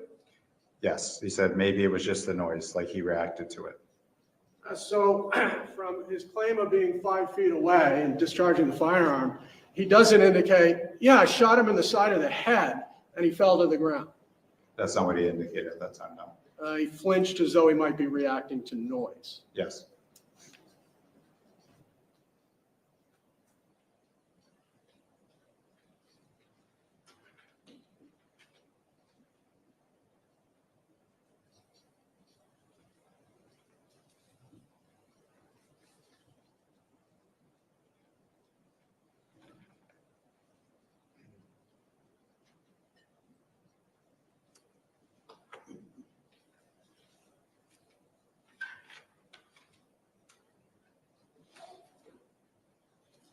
And did you follow up on that, 56, line 5 and 6? Yes, I asked, did you hear him make any sounds or say anything? And he responds, I don't know if I heard him say anything. I mean, the gunshot did just go off kind of loud, but I did see him react and either it was the noise or something had hit him or it surprised him, but he was definitely a reaction from it. Okay, so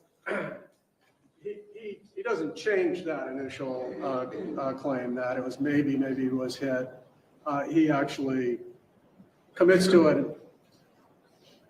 It provides a little bit more detail. That maybe Kyle was surprised by the sound of the gun. Yes.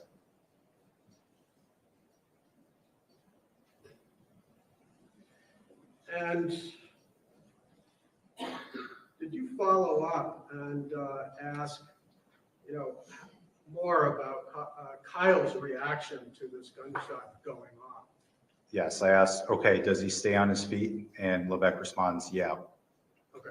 This is in reference to the first gunshot going off. And he's described his reaction to it as maybe being surprised, maybe surprised by the noise. But you ask physically, what does Kyle do? And his claim was Kyle stayed on his feet after being shot? That's what he indicated, yes.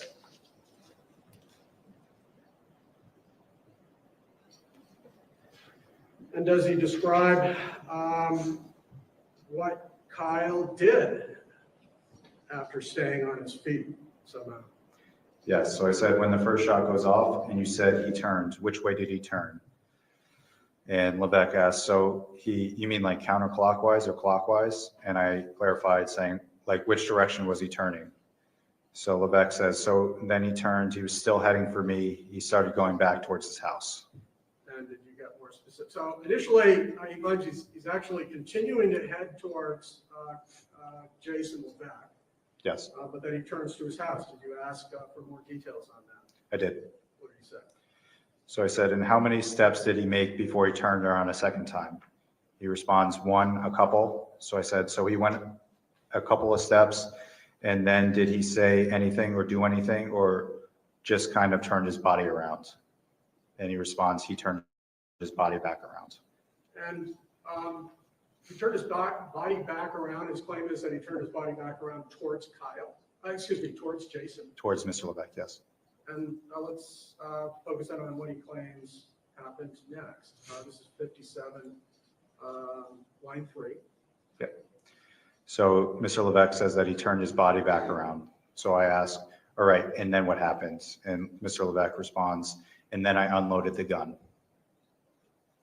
So this claim is that Kyle, after being shot, turns back towards Jason on his feet before the next rounds of ammunition, the next 5 rounds go up. Correct. Didn't say anything about him being on the ground? And not at that time, no.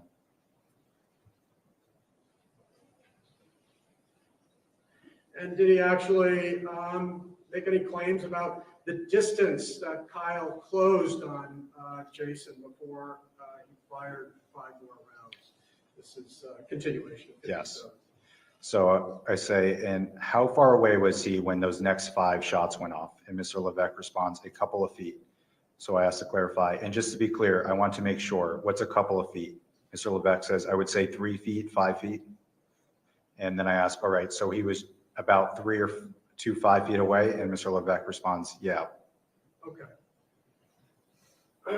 From that distance, standing in front of him, did you ask anything about the injuries or the shots connecting in any way? Yeah, so I asked, and do you know if any of those shots connected? And he responds, I'm guessing, while nodding his head in affirmative, just due to the fact that he ended up like how he was holding himself, and he started walking back towards his house, like holding him like he had been hit. That after taking the 5 additional rounds, Jason Levesque describes him holding himself and walking back to his home. Correct.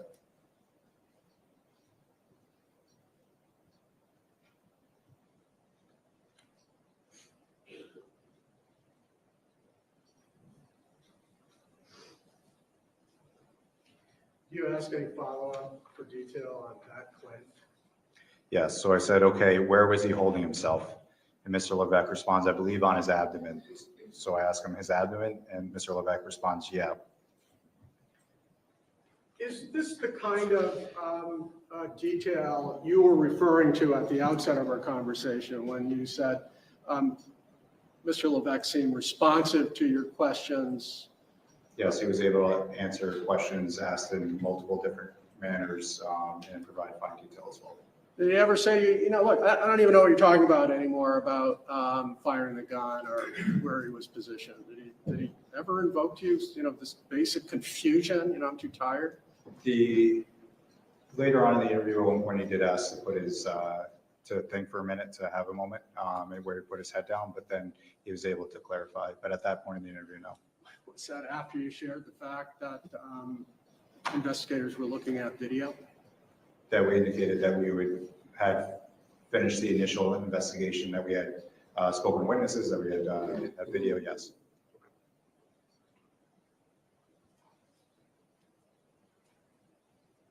And in fact, during that time too, we asked basically for me to reiterate what he had previously had said at that point.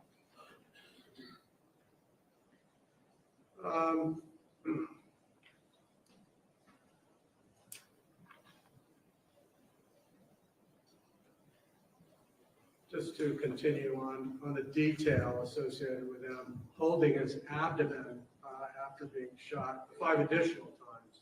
Did you ask some follow-up questions for detail? Page 58, for instance, lines 4 to 5. Yes, I asked him if he saw any blood or anything at that point, and he responded that he didn't.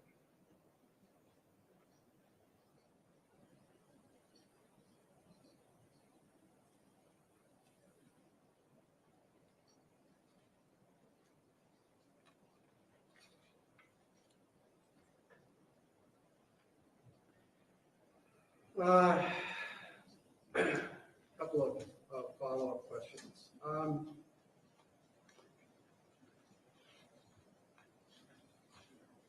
Said that Mr. Levesque consented to the sharing video, giving you access. I just want to clarify this concept of consent. If you could share with us, really what are the two main avenues available to law enforcement to obtain physical evidence? Sure. Typically, whenever law enforcement is trying to get evidence, as the counsel had mentioned, there's typically two manners. The first one being consent. So someone can voluntarily provide consent as long as they're the owner of the property or have some sort of constructive ownership of the property.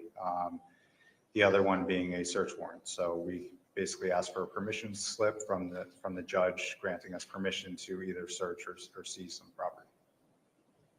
And so consent, is this something you're familiar with utilizing, not in this case, and more broadly speaking, as a tool to enhance investigations? Yes, we get consent all the time in cases from both victims, suspects, witnesses, from a good amount of people throughout the course of investigations. Let's focus on suspects. What's your experience in suspects of crimes granting you consent that subsequently leads to damning or incriminating evidence?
Do you have a conversation with the defendant, Mr. Levesque, about what he did after the shots were fired?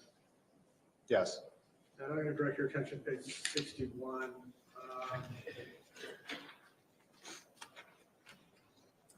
And I think your question is line 4. So I asked him, what did you do at that point? And he responds, I got back in the truck. Did you follow up for more detail? Yes.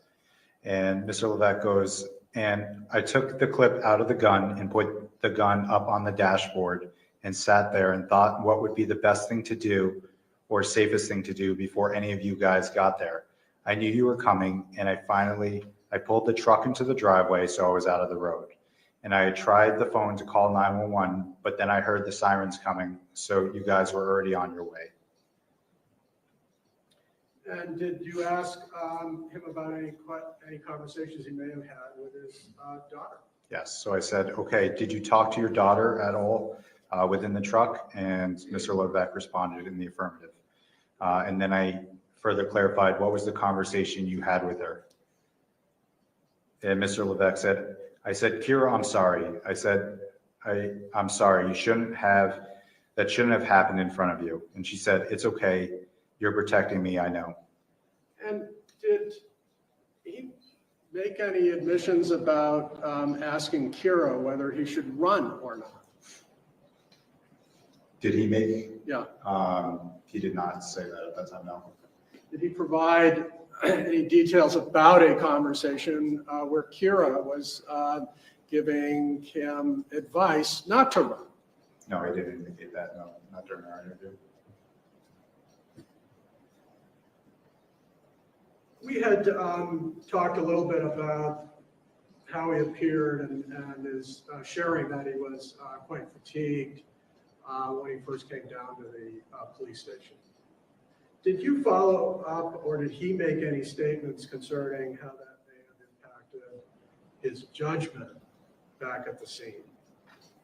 And I want to direct your attention, I guess, first to page 75.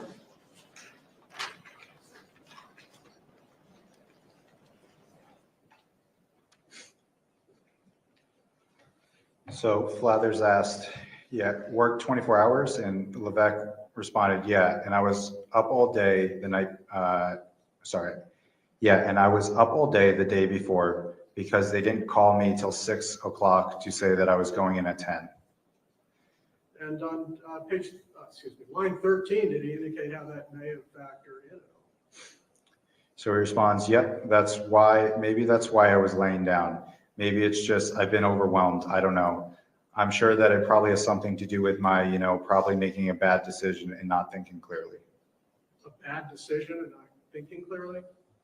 That's what he said, yes. And does he make any references to that again? I'm going to direct your attention to page 150, line 12.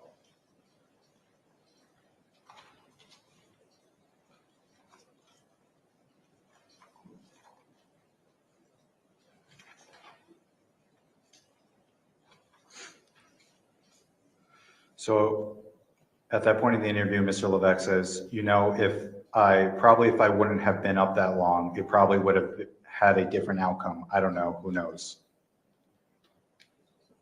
If he hadn't been tired, he wouldn't have shot Kyle?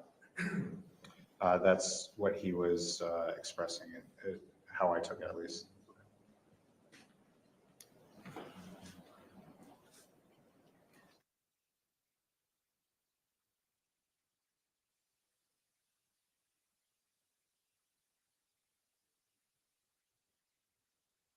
As you know, attorneys assist you like this and follow. Thank you.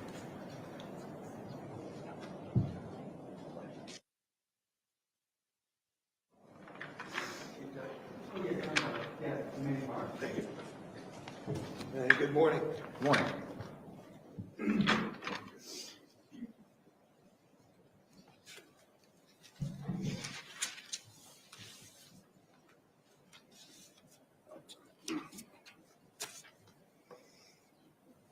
We go through some preliminary stuff with you too, because the jury heard that this entire interaction with Jason was video recorded, correct? So while Jason was in the room, yes, it would be recorded on my body cam, correct? Right, and that means that you have a video recording of the interaction at the Rochester Police Department that would be full and complete, correct? Of when I was interacting with Jason, correct? Right, and that video recording would also show the jury what Jason looked like that night, right? It would. And that video recording would more perfectly explain what he looked like rather than your answer to some questions, right? Video would show more accurately someone's description than my words, but I could also articulate as far as what he was wearing or what he looked like because I was there. Yeah, what he was wearing and what he looked like. How about what his face looked like and how he looked as far as being alert and physically fit? How about that? If you had specific questions about that, I could try and recall as far as what your questions were, yes. But we actually have video of how he looked, right? Correct. We actually have video of him and how he was affected by being up for over 40 hours, correct? There's video, yes. And there's video of him literally laying down, trying to rest, right? There's video, yes, of him resting. There's video of him telling you that he's feeling hot, right? Correct. There's video of him being helped by you so he could sit down, right? When we're first walking into the interview room, yes, he was escorted into the room, yes. Right? And you didn't want him to stumble or fall, right? Correct. I do not want him to stumble or fall. Right. And he's complaining about being hot, right? At one point, he was complaining about being hot, yes. About being exhausted, Yes, about being overwhelmed. yes. And in fact, you're concerned to the point, before we're getting into any of this question and answer, about whether EMS should be called, right? Yeah, so obviously, whenever we have someone in custody, there's a concern about liability. So if there's any concern about someone makes an expression that they're, tired or shaky, we'll at least offer up EMS. Whether or not they take it, as long as they're competent, they're able to make that decision for themselves. And he did express that he was tired, right? Correct. That he was shaky, right? Yes, That he was dizzy, yes. that he needed to lay down, He has to lay down, yes. right? And he did say that he was confused at times.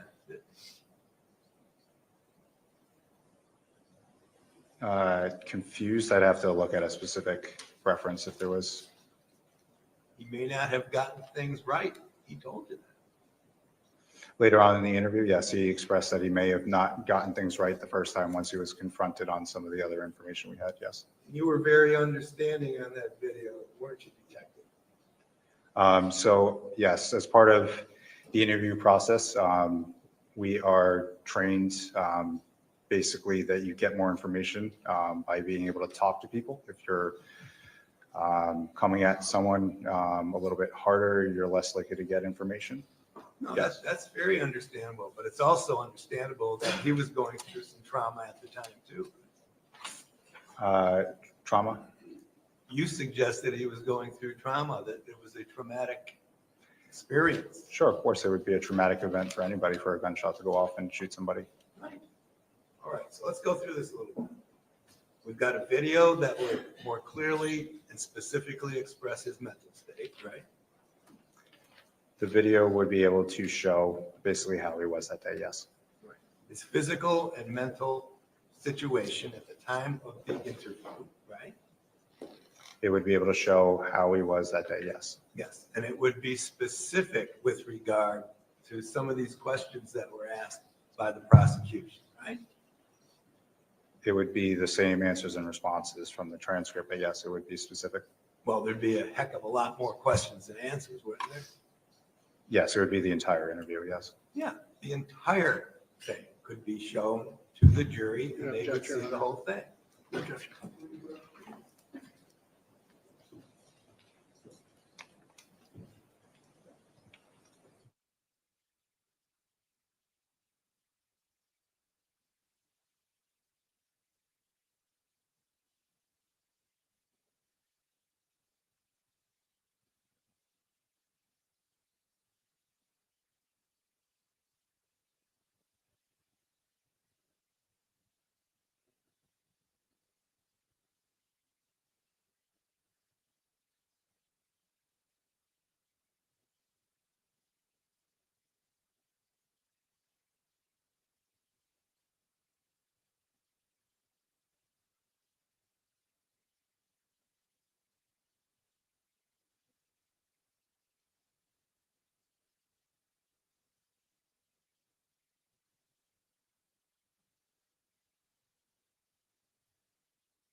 chat.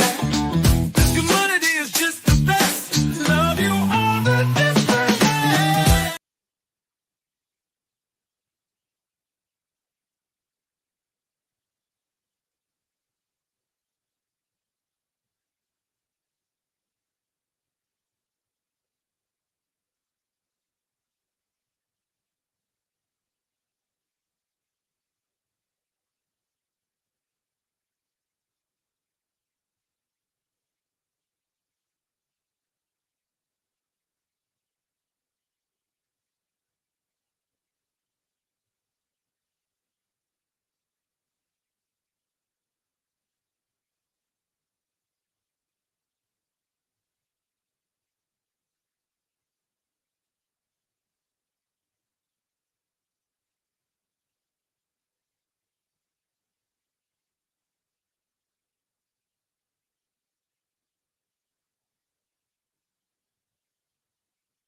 What, sorry?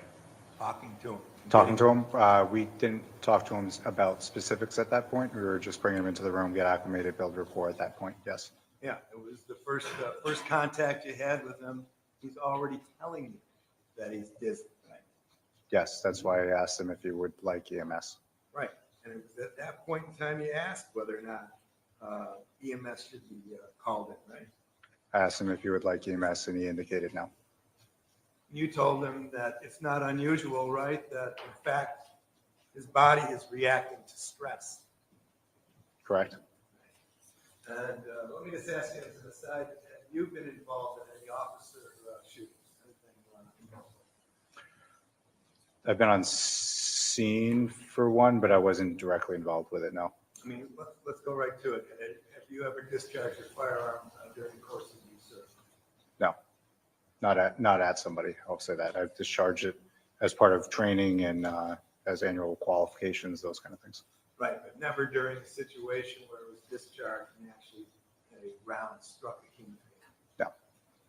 And even in your business, as trained police officers, you know for sure that your body would react in such a situation. Correct.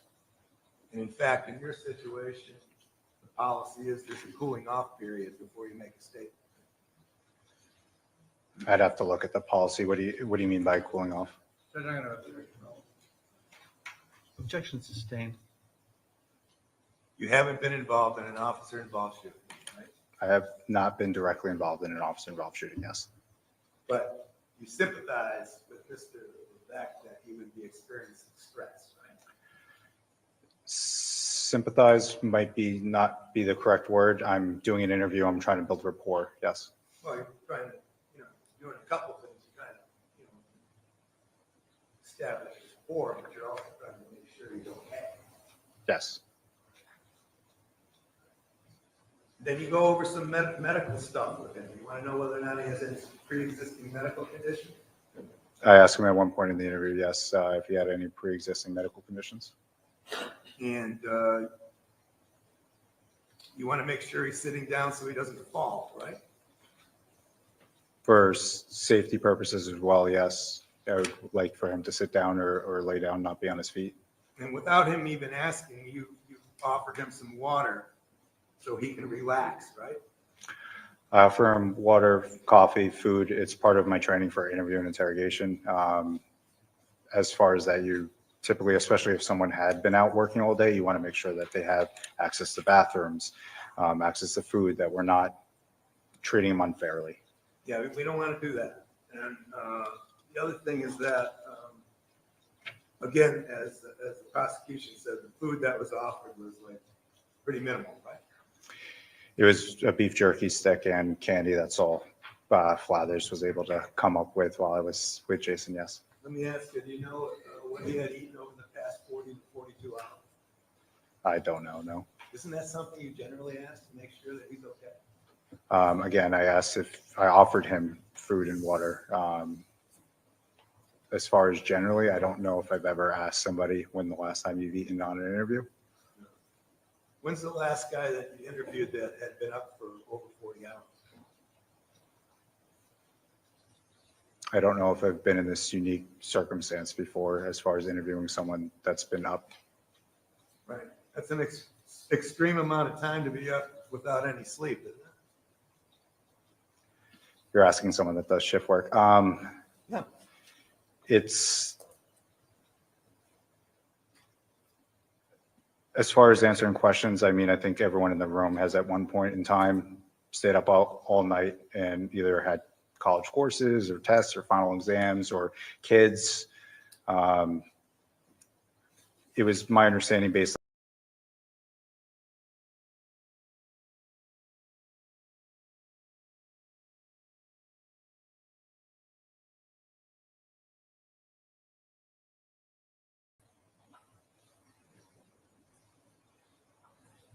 You knew he had worked all day, not only just stayed up all day, for 40 hours, but was working. Yes, I've done, I've worked for a plowing company before. I know what kind of work it is, yes. Right. And it can be very exhausting. Probably less so for driving the truck, but yes, it is still exhausting. Right. I mean, you don't know what else he was doing.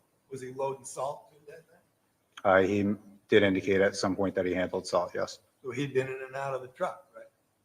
He would have had to handle the salt, yes. You don't know if he was doing any hand shoveling either. I don't believe that came up during the conversation. Did you ask? I don't recall.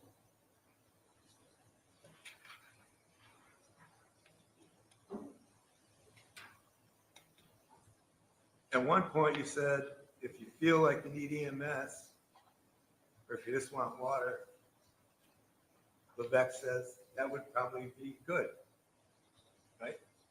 Is there a page in line that you're Yeah, it's referencing? page 9, lines 3 through 6.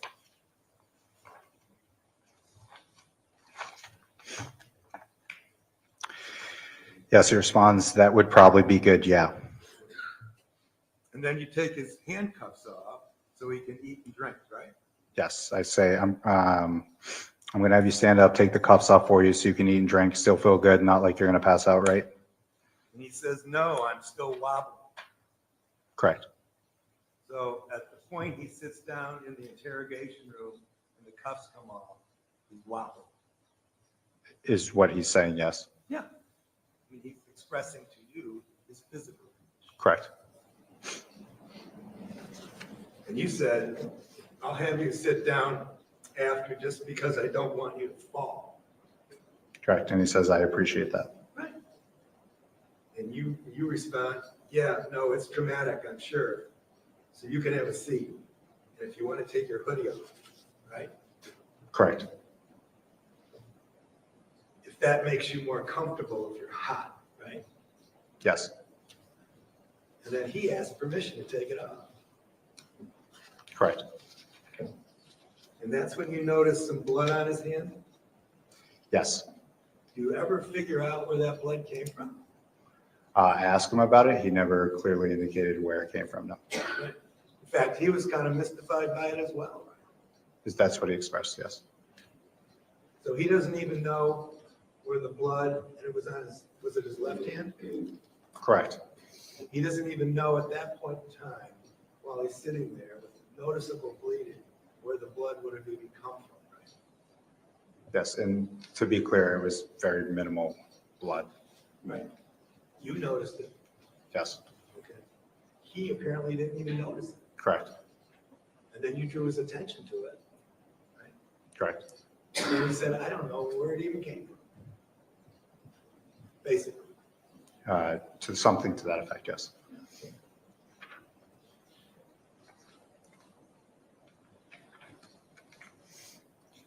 Now, you want to give him some time to compose himself, right? Correct. And this is where you start building the rapport with him, right? Yes. But right out of the gate, direct your attention where it's nice to meet you and so forth, on the bottom of page 11. Okay. Where he says, my name is Jason, Correct. and you introduce yourself as Jake, Yes. and then basically he says, nice to meet you, Jake. Wish it was under different circumstances, right? Correct. I'm going to object to continue. It's just hearsay. Can we approach?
Ladies and gentlemen, it is 12:03. And we are going to take our lunchtime break. The meeting will time, and so we can stop and take now lunch back to 1:03 or thereabouts, following lunch. Thank you, folks. All rise for church, please.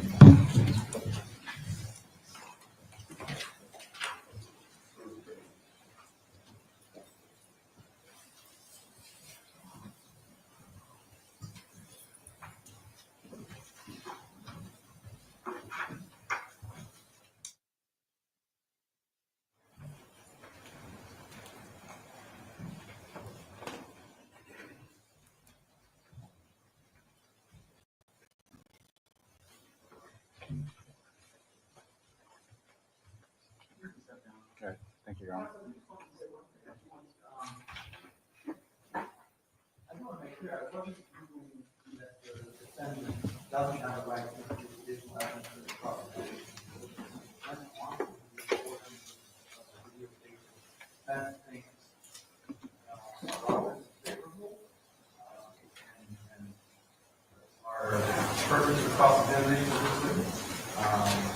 defense is going to do that. And there may be objections as to other issues with those portions of the videotape, like a hearsay objection, et cetera. We'll deal with those when they come. But I didn't want to foreclose that. So that's clear. Very briefly.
Are we ready to proceed? Yes. Very good. Let's bring the jury out, please.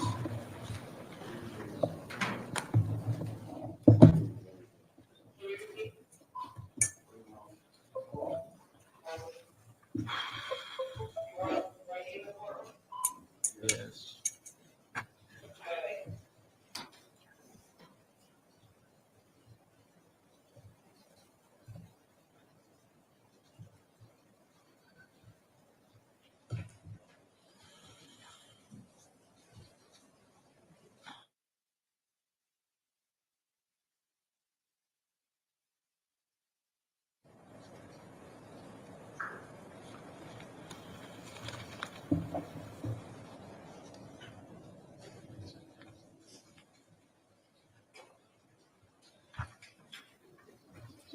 All rise, jury entering.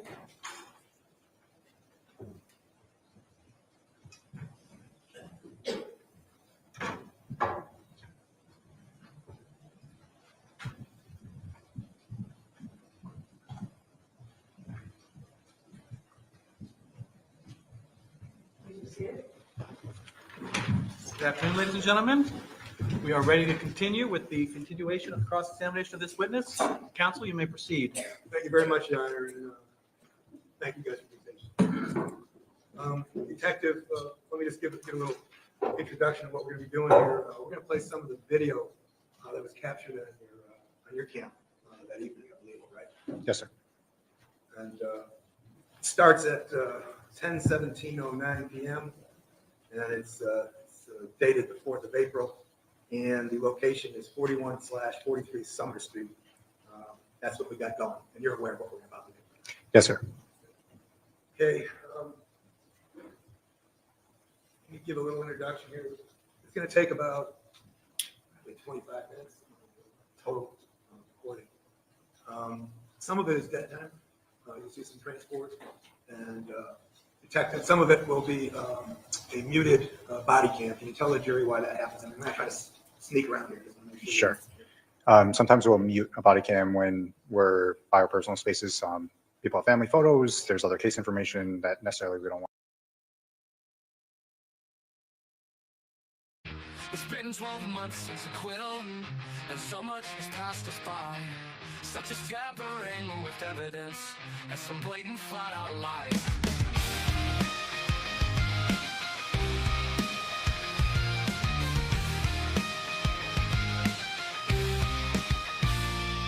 It's a special new prosector, and Hank Breeden is his name.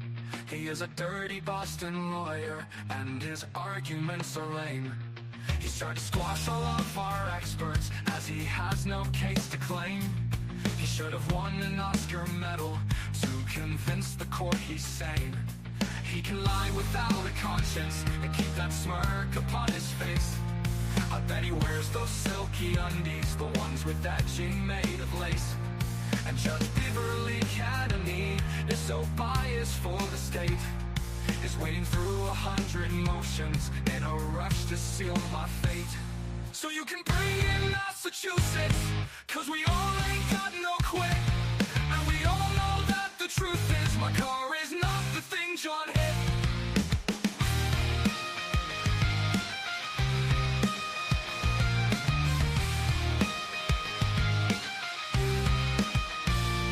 It's been 12 months since acquittal, and so much has passed us by, such as tampering with evidence and some blatant flat-out lies.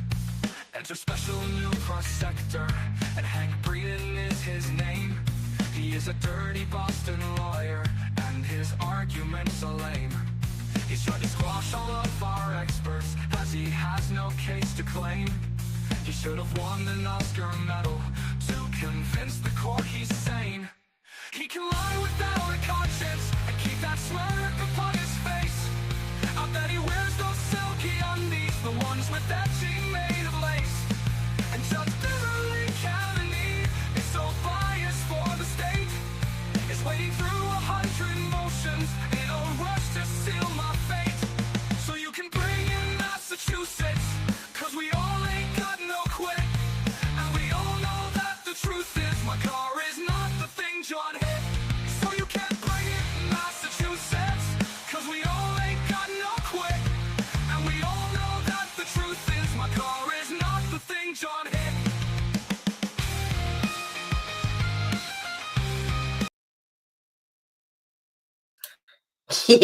What do you think of that, eh?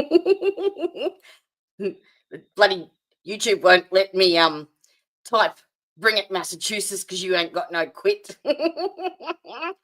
I bet he wears those silky undies with the edges made of lace. Yeah, I know. I'm a dickhead. I can't help myself.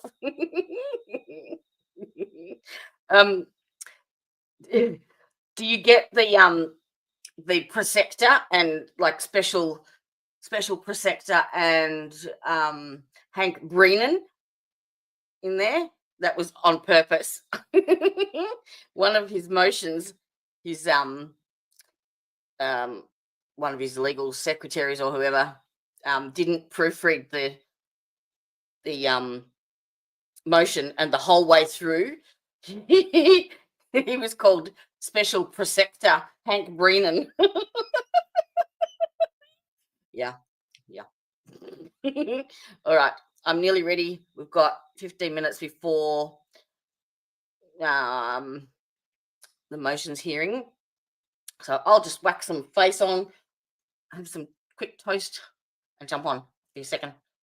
Bye-bye. One getting out. But can you tell us generally what we're about to see? We're going to see a bit of the transport and the initial processing. Can you explain to the jury where we're going to go, what we're going to be in, etc.? Sure. So as we kind of previously had talked about, this is going to show my initial response, showing up on the scene, and the actual transport of Jason back to the police station, and then transporting him up on the elevator to get back upstairs. Okay. And can we assure the jury that we're going to be able to see some questioning, but they'll be able to see the condition that Jason was in on that evening when the questioning began? You'll be able to see Jason before he was interviewed, yes. Thank you. We could start that up. I'm not going to say a word during this. Afterwards, I may have some. Okay, thanks, sir. Step down. Yes, sir. Just for the record, clear, this is a full exhibit, correct? That is correct. Defendant, thank you.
So I'm just getting here. I don't know what's going on. So just you just be detained. Okay.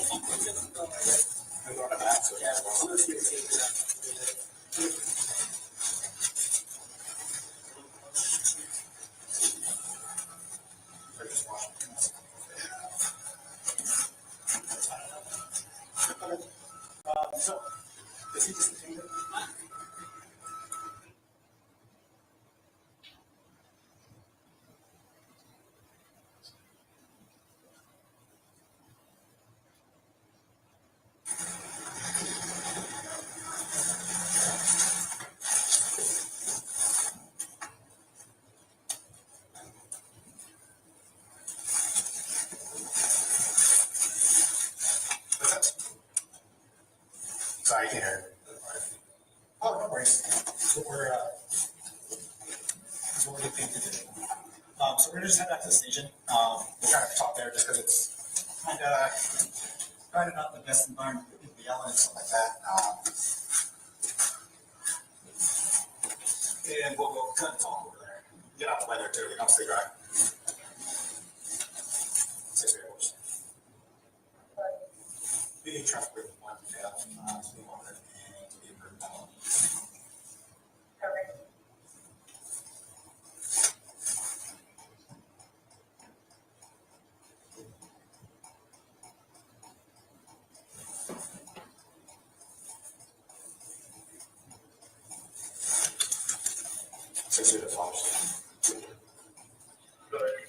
We're going to be up at 9 feet.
No, you're fine.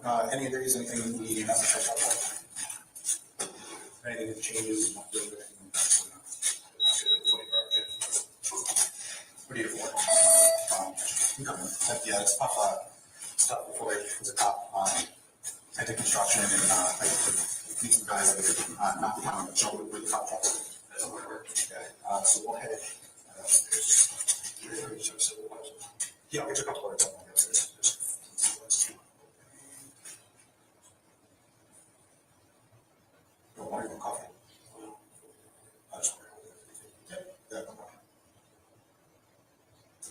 to you want to food right now? Okay, yeah, I can make sure that happens.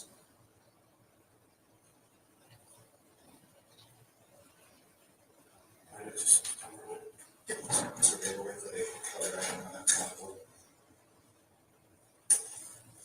So we don't need to go upstairs and there's chairs and tables. Okay, I just want to just want you to know what I'm saying. Okay.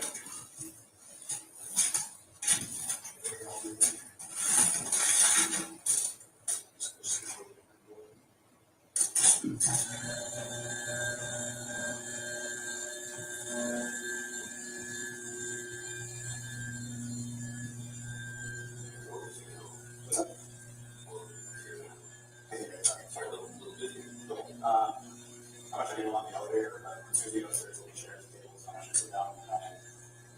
And if you feel like you want us to check it out, something like that, more than welcome to ask me. I'll make sure that's what it is.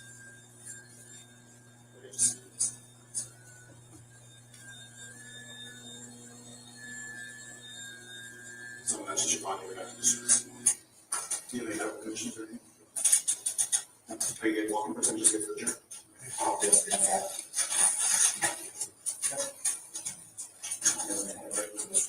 Right here. And do sit over there. It's fine. I just relax some nerves a little bit. So this room is also the area I can see you for 1 second. I'll give you a couple more.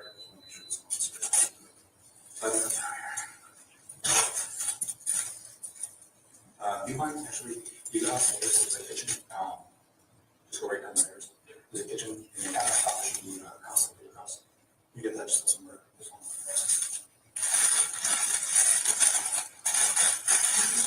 So then, okay.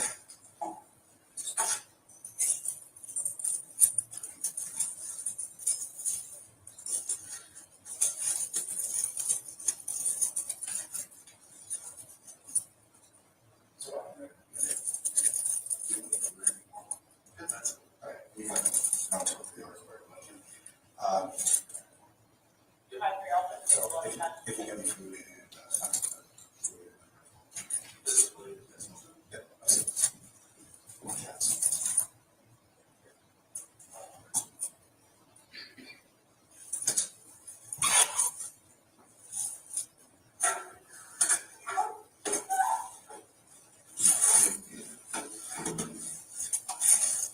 so he's going to get you some food, and then the other guy's getting some water. I know it's especially plowing all day. Long day.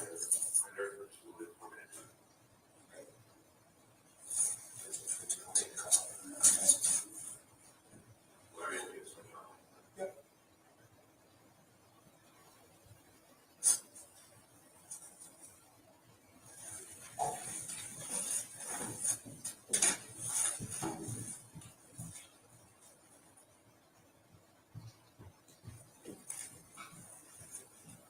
Guys, slim didn't work. You don't have any food allergies or anything like that.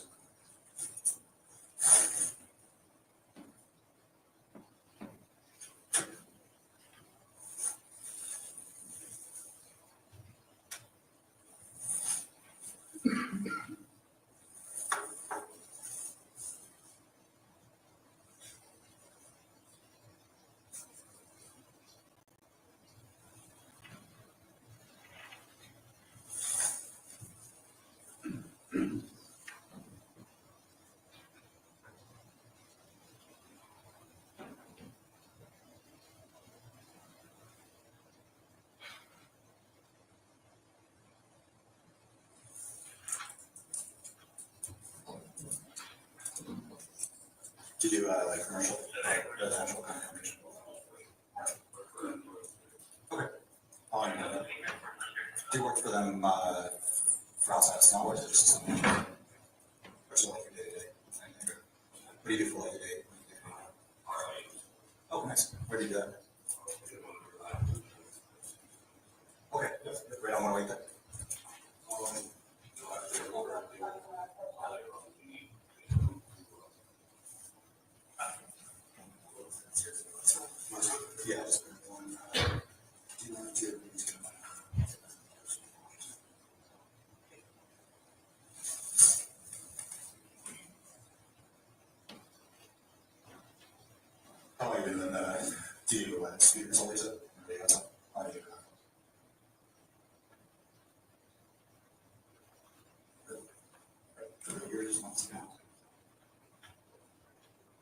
Always be a sound or.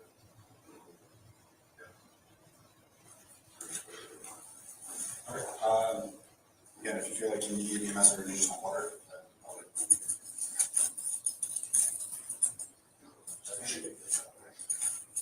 so I'm going to stand up, take the cuffs off.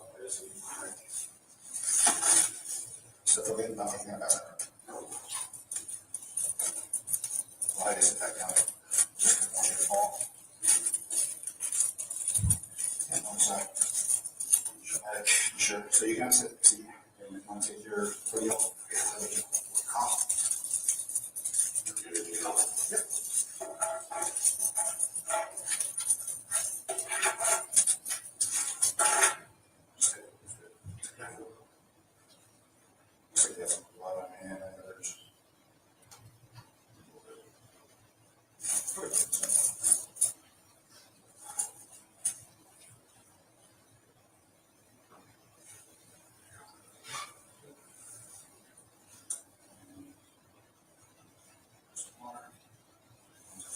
If anything changes, if you feel like you're too lightheaded, you know.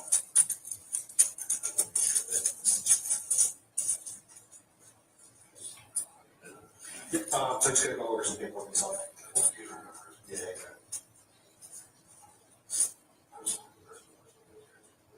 Yeah, I know, I hear you. I just want to make sure that you're wearing rights and everything else too. You know, you sound pretty straight up honest. It's just kind of like something happened that wasn't planned, is what it seems like. So I just want to get, you know, the success out of stories. I just want to hear what your version of events, we'll kind of go from there. But I want to make sure that you're fully aware of what's going on before we're talking. So, make sure you get something for yourself for some stories. Sure to have one.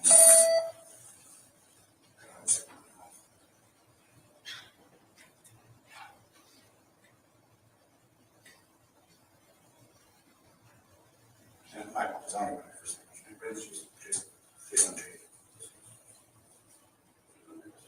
Yeah, I mean, you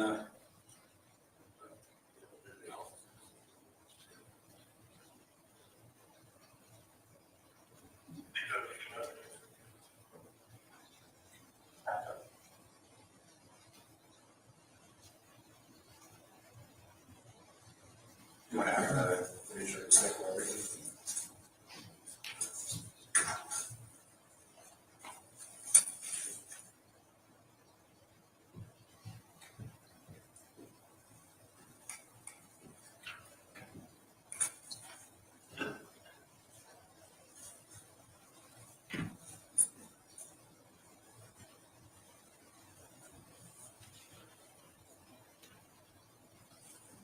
We're just going to check out there. You're good to just hang up here. Anything like that, turn the yard position.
Help yourself to the beef jerky stick and butter.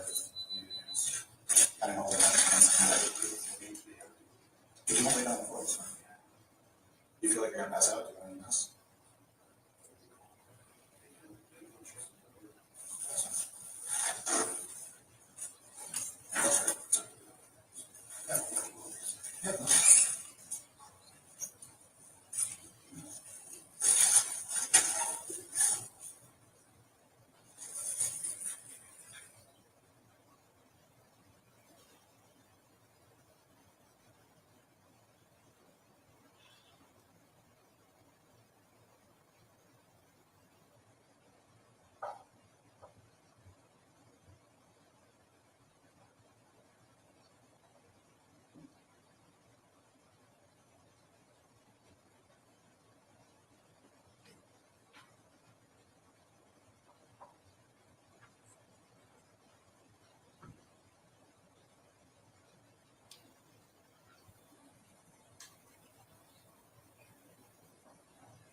You know, okay.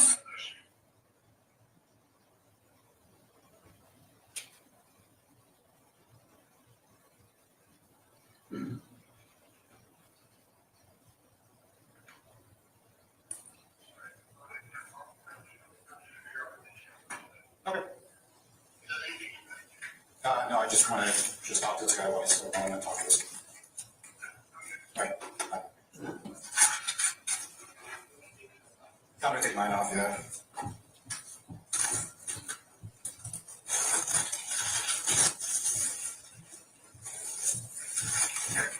Yeah, camera up.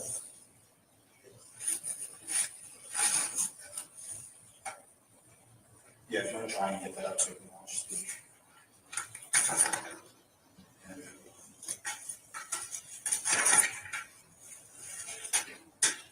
I can't open that key anymore anyway.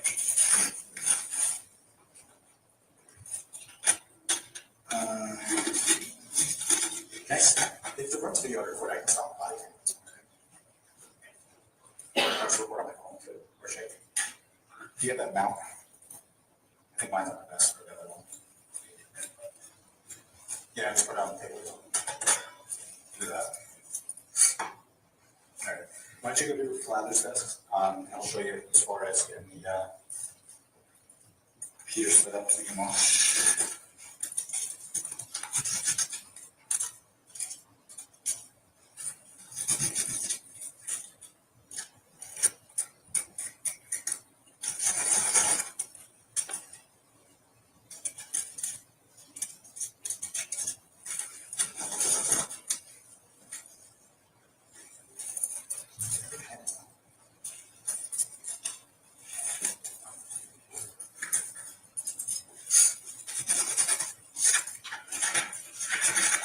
Yeah.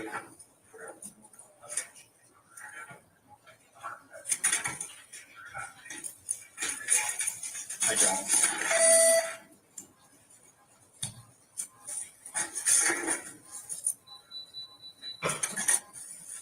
So then, okay. Yeah. Yeah, if you want to put your arm on.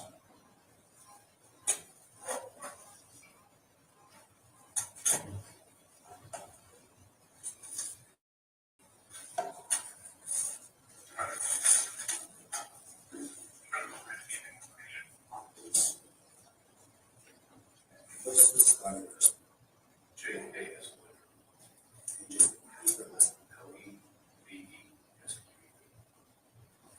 We're not that.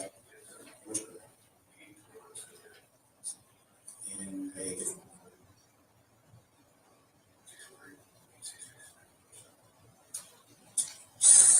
and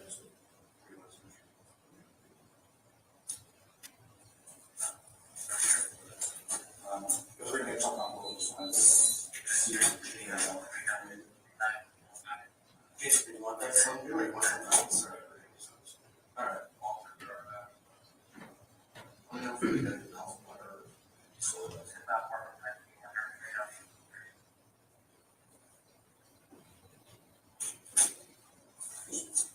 Yeah.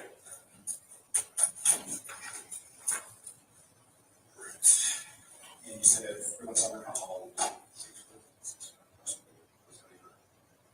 Eyes are out.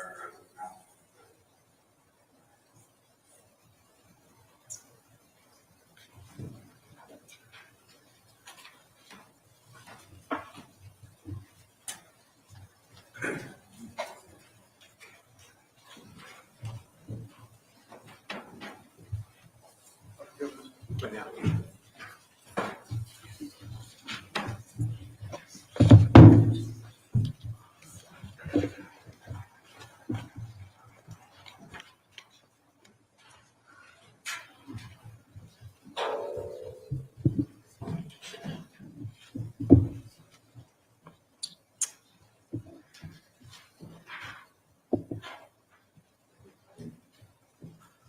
Okay, we started that video at 4143 Summer Street at around 10:17 p.m. and it ends about a half hour later, approximately. Okay. Okay. And that's just the beginning of your contact with Jason on April 4th, 2024, right? Yes, sir. And that's what he looked at like at the very beginning of your contact. Yes, sir. And how many hours went by before you broke off with Jason? When I last had contact with him or stopped because we took a number of breaks throughout. Yeah, when was the end of the interrogation? The whole body cam footage, I believe, is about 3 hours and 40-something minutes. Okay, so it went on more than 3 hours from the time it cut off. From my initial response time before the camera started rolling for today, all the way till the end of my contact with Jason, yes. Can we safely assume that he wasn't given like an hour to sleep? It wasn't a full hour, no. In fact, basically you would leave the room at times and he would just lay down on the table. Correct. He had also indicated that he would like to speak with me, so that was part of the other discussion that was going on as well. Oh yeah, I mean, you guys went through an entire, give and take for quite a long time. I'm not sure what you mean by that, sir. Well, I mean, after we cut off on that video, you kind of basically started by building that rapport with him. We had a conversation and then we started going into some of the details after reading him his Miranda rights. Yeah, after you gave him his Miranda rights, right? Correct. Yes. And before you gave him his Miranda rights, you kind of did your introductions with him. Yes. And you made clear to him that you just wanted to hear his side of the story. Something to that effect, yes. Yeah, to the effect of, you knew that it went pretty quick that night and you just wanted his side of the story. Correct. Then you went over the Miranda rights with him. And then you basically said, the floor is yours. Tell me what the heck happened. Right? Yes, I left it very open-ended to start so that way he could tell me what had gone on that night. What he told you that went on that night was that he was plowing. And plowing in front of his home and the home of the, well, actually not even plowing in front of the home of the alleged victim. So he said that he had done a couple passes, so he hadn't really started going too extensive with the plowing, but yes. He never told you that he was plowing any snow onto the alleged victim's driveway. He mentioned doing, I believe, if I'm correct, about 2 passes one way and then 1 pass the other. I'm not sure if he went into detail as far as where the snow ended up. If there's a certain line that you want me to reference, I can certainly look at that. Yeah, but I mean, you actually looked at independent videos and you came to your own conclusion. At one point later in the interview, I was able to watch some independent video, yes. Right. And he only plowed up to that utility pole. Correct. Right. And that utility pole is on his side, his property. I'm honestly not sure. I'm not sure. It certainly isn't in the driveway of Mr. Violette. The telephone pole won't be in a driveway, correct? All right, so he was not plowing snow into the driveway of Mr. Violette, right? I don't know that. Well, you do know that. You looked at the videos, you had an opportunity to speak with him, I mean, photographs, I mean, the whole thing. Yes, I've watched the video. I can't, personally, I'd have to rewatch it, the video to see if the snow ended up going into the driveway or not. You recall no such thing happened. From the vantage point of the camera, I couldn't tell you if the snow ended up in the driveway. And the jury has access to the videos as well. Okay. All right, but you wanted to know what the contact was with this guy and what happened that night. He told you that he had just gotten home from picking up his daughter Correct. and that he was a plow guy. He was plowing and he had a black truck and he was doing cleanups all day. Yes. And he says he's starting to move snow and all of a sudden something's going on. He's going outside and he's locking up his house, right? Yes. Can you tell the jury how he explained that to you, what that was all about? Yes. So he basically said he has to manually lock the hub, so he would have to get out of his vehicle to basically activate the 4-wheel drive in his vehicle. Right, it was mechanical, it wasn't electronic, it was something he had to actually do manually. Correct. He explained that to you. Yes. And if you look at the video that the jury has had access to, that would be him bending over near the front of his truck. That would be consistent with what he's explaining, yes. And then he describes what happened. He says, all of a sudden, he came from his driveway, which is 43 Summer Street. Now, this would be meaning Kyle Violette. That's my understanding, yes. And he describes him as having no shirt on, put a shirt on. He was yelling at me that he's going to fucking kill me. Fucking kill my family. I put snow in front of his driveway. Yes. Now, this comes out of nowhere, right? He tells you this is like, comes out of nowhere. Essentially, yes. And he says he looked at him, and then Kyle gets in his face.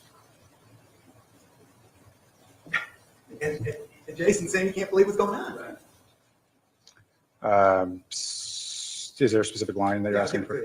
line 18, page 18. 1818. Thank you, sir. Yeah, it's okay. Basically says I just kind of look at it.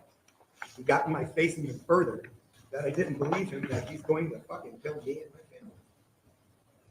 Yes, And he says, I don't even know this guy. Right?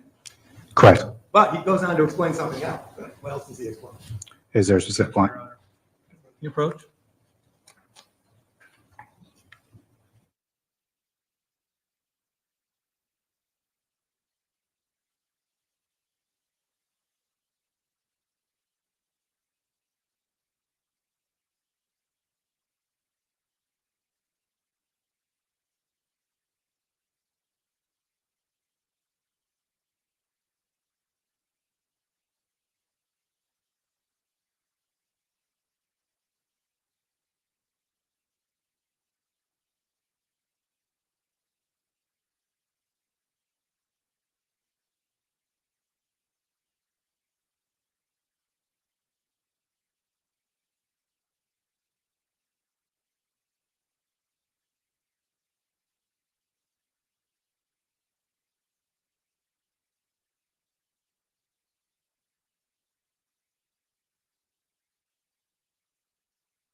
Objection is sustained.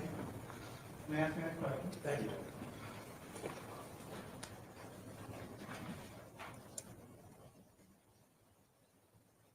What he explained to you was that this individual came at him across the driveway, correct? Yes. And he came at him unannounced, and there was a mystery to Jason as to why he came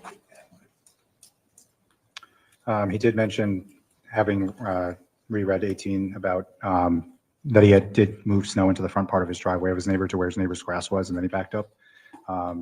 But as far as the reason why he was coming out at that time, I'm not sure as far as what Jason thought. But the impression and the clear communication he had with Jason was that he was surprised that such an activity took place. I believe so, yes. And when he came out, it was almost immediate that he was threatening Jason, he was threatening Jason's family, and in fact, Jason made it clear to you that his daughter was in the truck with him. Yes, he indicated that his daughter was in the truck and that the other gentleman had come out and was making threats towards him. Now, during direct, the prosecutor said that, and you somehow stated that it was a conditional threat. Yes, Well, it was a threat, right? yes, And it was clear that the individual that was the aggressor would have been KYAL Violette, right? he's the one that's coming out and making the conditional threat, yes. He's the one coming out, not only saying things out of his mouth, but literally sticking his nose into Jason's cheek, right? He got close. The video quality's not good enough to say that his nose touched his cheek from what I saw, but he definitely got close to him, yes. Well, the jury's going to be able to run those videos over and over. Yes. In the deliberation rooms, and they were shown to the jury. And at one point, we counted the number of contacts that Kyle would have had Okay. with Jason. So the video that I saw was the one that was taken from, I believe it was possibly the neighbor's apartment coming from that angle across the driveway. That was the Right. video that I watched. So you weren't able to ascertain what was going on. I could see that he gets up there, but as far as cheek touching, you can't tell from that video, no. You could tell that Jason didn't make one step toward Violet, correct? At which point in time? The Sorry. initial point. At the initial point, it looked like he had just stood there, yes. Yeah, he just stood there, and he stood there. And if Jason kind of described it as though he was like paralyzed or just standing still, that would be what you saw, too. That's what he said in his statement, yes. Yeah, and that's what was on the video. Yes. And also what he said in the statement was that he didn't make a move toward Violet, but Violet made the move toward him. For the initial interaction, yes. Yeah, for the initial confrontation. Yes. So it's clear, I just want to make this clear, because we're going to be moving down the road here a bit, that the initial aggressor would have been Violet, right? The individual that came out of his house and started making a threat was KYAL Violette, yes. Now, you'll agree with me, things can go fast in these situations. It can go like a blur. It can go fast, yes. And we're not talking about a situation where somebody had a lot of time to roll over in their mind what to do and how to do it, right? These are quick decisions, yes. And we also know the background of Jason Levesque that day was one of an individual that was up over 40 hours, right? I'm not sure what time exactly he got up, but he said that he had been plowing for over 24 hours. I told you that he had gotten up, I think, at 8 o'clock the preceding day. Do you have the page and I can reference? So he got up, he didn't have any sleep the preceding day from the time he got up. Okay. And we saw the video just moments ago of him needing to lay down. Yes, he has to lay down. And he also told you that he was tired because of the plowing and the time that he was up so long. Yes. And, he was offered food. Did he ever eat anything? Yes, he ended up eating some chocolate. A little bit of chocolate? Yes. Went like 2 Hershey's Kisses. I don't remember exactly what he ate, sir. And that would have been later on during the interrogation. I'm not sure if he ate them during the interview or the interrogation part of it. Okay. Now, he also attributed to Violet the fact that Violet had threatened him on more than one occasion at night, right? In the initial, I believe he said that he had threatened him once, but then he may have repeated the same threat, possibly more than once throughout the night, yes. Or other things, because he was saying he was screaming at him. Is there a specific line that you're referencing? He didn't have any specific recollection that evening, right? I'm sorry, I don't understand. Let me ask you, did you ever ask him, as you were moving through the interview, other than the initial threat, were there other threats that he made? During the initial response, it was more open-ended. I let him just talk, and then there were some follow-up questions. As far as if there was a distinct question, I'm not sure. But he was very concerned about another individual that was with him that evening, correct? He was concerned about his daughter, yes. Yeah, he was concerned about his 19-year-old daughter that was seated in the passenger seat. Yes. And in fact, he was concerned that Violette had threatened her as well. The initial threat had threatened both him and his family, so that would include his daughter, yes. Right. Now, he stated that, in fact, that his daughter was in essence petrified. Here, Is there a specific line that you're I referencing? think it's 41.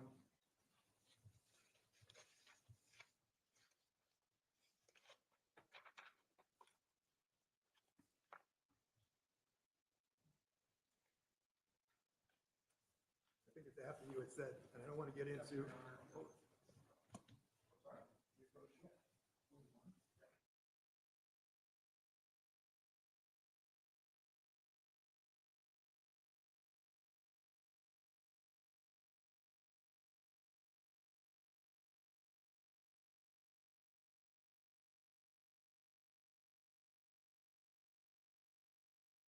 me rephrase the question, please. Sure. Did he communicate to you that his daughter was afraid that night? Yes. Did he communicate to you that his daughter had gotten out of the truck briefly and then got right back in the truck during this altercation?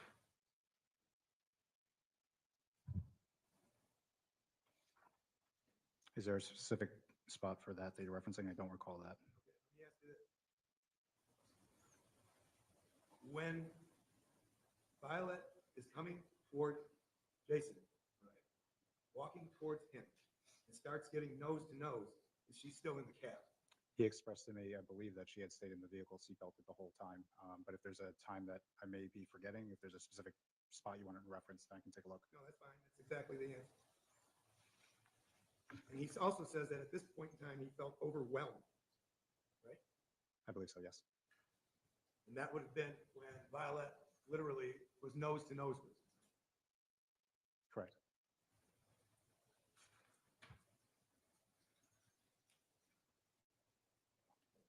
Now, did Jason claim to you that he had a perfect memory of what went on? I don't believe he ever said that, no. Let me ask you another general question. Did you ever think that maybe after you got a good night's sleep, you might want to ask me to sit down and have another interview with you? That would be a conversation down the road, yes. Did you ever attempt to reconnect with Jason, let's say the next day? So I'm not sure. I'm trying to remember if that was the next day arraignment. Typically after their arraigned, they would need attorney involved due to constitutional protections. But I didn't speak to him again after that, no. No, I mean, did you reach out to anybody and say, let's get back together now that Jason's, recovered, gotten some sleep, and we'll go over a statement so we can review it, see if it's accurate. Did you do anything like that? So I never spoke to him again after that initial interview. Now, how many different angles of that video did you observe? To my knowledge, I just remember watching the video from, at least in its entirety, the video from the neighbors. Other detectives might have had the cameras open at some point and watching them, but that's the main one that I saw that night. Okay, so that's the only angle and the only distance that you were able to ascertain the contact, right? That's the only video I remember watching that night before I interviewed him or interrogated him on that part.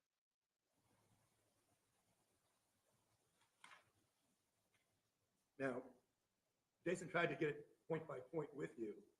You'd agree with me that in such a situation, shortly after a traumatic event like that, he may actually have been inaccurate in some of the things that he found. You're asking if he could be inaccurate when he's telling, yes, he could certainly be inaccurate on details. I mean, when you take in the factors of the recency of the event, the shooting itself, the fact that he hadn't slept for about 40 hours, all these things should be taken into consideration. Certainly, you got to take into effect people's amount of sleep. You got to take into effect the time, spatial distance between the event and when you're talking to somebody. But again, it was Jason that indicated that he wanted to tell me what had happened that night. I get it. He said that when he was standing up, that's when he saw Kyle coming. I believe so, yes. Yeah, and I think on page 44, you said, so you stood up because you hear him yelling, natural reaction. Yes, Jason agrees. yes. And then you said, and when you were overwhelmed, kind of describe what your body was doing, how you were thinking, that kind of stuff. And he gave you an answer. Yes. What was the answer? He said, I kind of just froze, like I didn't know what he was going to do. I didn't know if he was going to come up to me. I didn't know what was going to happen. So at that point in time, he didn't yell back at him or do anything, right? I don't believe so. No, yeah. So you never said anything back to him at this point? Correct. And he said, no, because I didn't want to escalate the situation or, irritate him or whatever you want to use for a word, but make it any worse. Right. And you were actually asking this question to see what was going through his mind at the time of that contact, right? Correct. And at the time of that contact, he says, well, you say, okay, and what does he say? He says, again, my daughter's in the car. I don't know who this guy is. I still don't know who he is. I don't know what he's capable of. I just didn't want to have any type of problem with him. And you agree, and then he answers, and he says what? And obviously he seemed like he was ready to fight. So that was the impression that you asked him to convey to you with regard to the initial contact, right? I was asking, yes, what he was thinking, what his emotions, what his body felt like during the initial response, yes. And the initial response, in essence, was he was frozen, he was shocked, and he thought this guy was ready to fight. That's what he expressed, yes. And he was concerned about his belly. Yes, he also expressed that as well, yes. He also goes on to indicate to you that at one point he walks away and then turns around. Who are you referencing in that? Page 46. And from the top down. So I ask, is when he turned around and how far away is that at that point? I'm not familiar with where and Mr. Levesque says, yeah, no problem, maybe 15 feet. So then I ask, okay, and so he turns around and how's his body? What's he saying? That kind of stuff. Okay, so you'd agree with me, if you look at the video, this beginning of the contact to the end of the contact with the last shot fired is about a total of 11 seconds. It's fairly quick, yes. And he says, what does he say when you say, what's he saying? That kind of stuff? What's his name? Sorry. Yes. Mr. Levesque says he's still very agitated. He's got his fists. He's very animated in how he's yelling. And just, he's going to fucking kill me and my family for moving snow, I guess. Now, this whole conditional threat, he didn't say that when he turned around and said that it was a conditional threat. He said, he's going to fucking kill me and my family for moving snow, I guess. Right? So Kyle didn't say for moving snow, I guess, right? He's explaining what happened. I don't know if he's actually saying verbatim like he did previously as far as what the threat was. I think he's paraphrasing more, but certainly he does say, and I can read it again. He's still very agitated. He's got his fists. He's very animated in how he's yelling, and just he's going to fucking kill me and my family for moving snow, I guess. Now, the prosecutor asked you whether you heard anything on the video, any yelling or anything like that, right? I believe so, yes. I mean, did you guys do any kind of a scientific, test out there to determine whether or not you could even hear any yelling from that spot? So no, again, my involvement for this was the arrest and assisting with some of the follow-up. That was my involvement with this case. Okay. You know if any kind of a decibel reading was taken at or around 41 Summer Street at the location where yelling was claimed to have taken place? Not from the house, not from individuals running outside, but from that very spot. Sure, I'm not sure how if someone's yelling, I don't see how that's relevant because people's voices could be higher distances. I'm not, depending on where they are, I don't see the relevance of it, but. Well, I don't know. I mean, it was asked on direct. Sure, I didn't ask anything about decibel readings. About, did you hear yelling? Remember that on direct? You asked what should you best answer the question. Sure, I don't remember it. I believe he asked about yelling, but I'm not positive, but I don't recall anything about decibels. I'd say, let's forget the decibels. Yeah, we have a question. Let's take the decibels and throw that out. Okay. Recall being asked about, did you hear any yelling? Is there a specific page? Okay, yeah, no, I don't recall.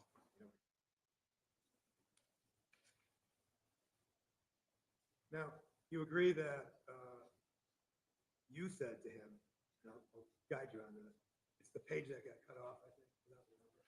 Might be 47.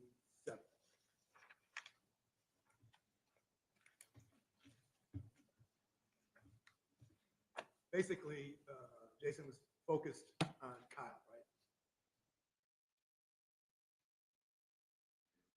I'll give you a, He talks about, there's a female as well. yeah, he hears a female yelling, and that may very well have been Kyle's girlfriend that was yelling in that video. Oh, presumably, yes.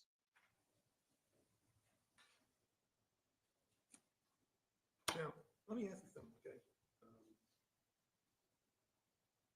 I'm gonna go through this checklist with you because I want to make sure that we don't paint Jason in some corner where he's trying to avoid answering questions. He's the guy that waited in his driveway for the police to show up, right? From what I've heard, after asking if his daughter, if he should run, yes, he waited in the driveway. He asked whether, I mean, you don't know, there were many other things, we'll get to that, that may of course been discussed in the cab of that truck. But he didn't run, right? No, he didn't run. Not only did he not run, he preserved the firearm and made it safe so that when police showed up, right, it would be there for them in plain view in the cab of his truck. Right? Yes, is what he told me.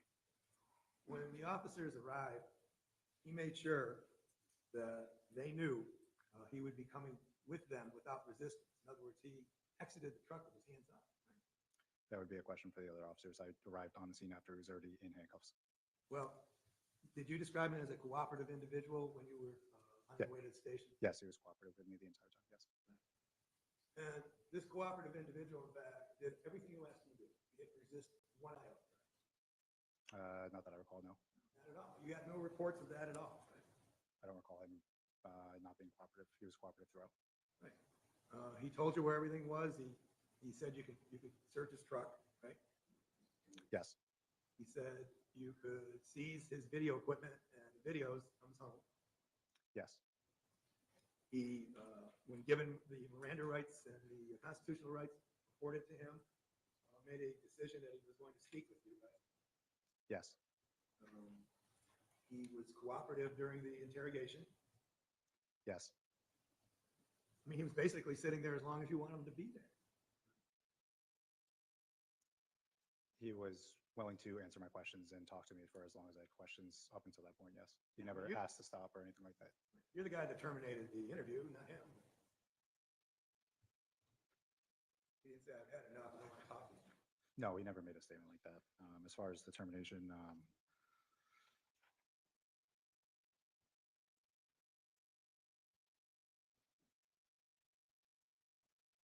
it was more, he was going downstairs to get fingerprinted and processed. I believe is how the interview kind of concluded. Now, this is, the backdrop of this is that you've got the guy that the jury saw in the video, but later on, about an hour later, in fact, you start asking him questions again, like, can we go over what happened that night, right? Yes, I would ask the same question a number of times in a number of different ways. Yes, And you wanted to swab his hands? yes. Can you tell the jury what that's all about? So typically we'll do GSR kits. It's a gunshot residue kit. Basically just shows if you're in the presence of a firearm discharge or the equivalent.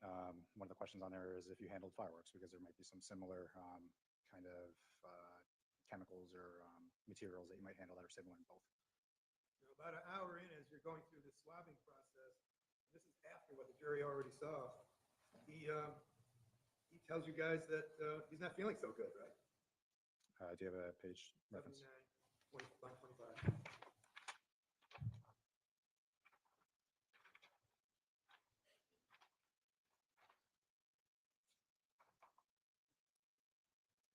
Yes. I believe I was out of the room at that time. Was there a trash barrel or something offered? In case he vomited? Again, I can look at the transcript and say that I was out of the room when that conversation occurred. That was with Detective Flathers.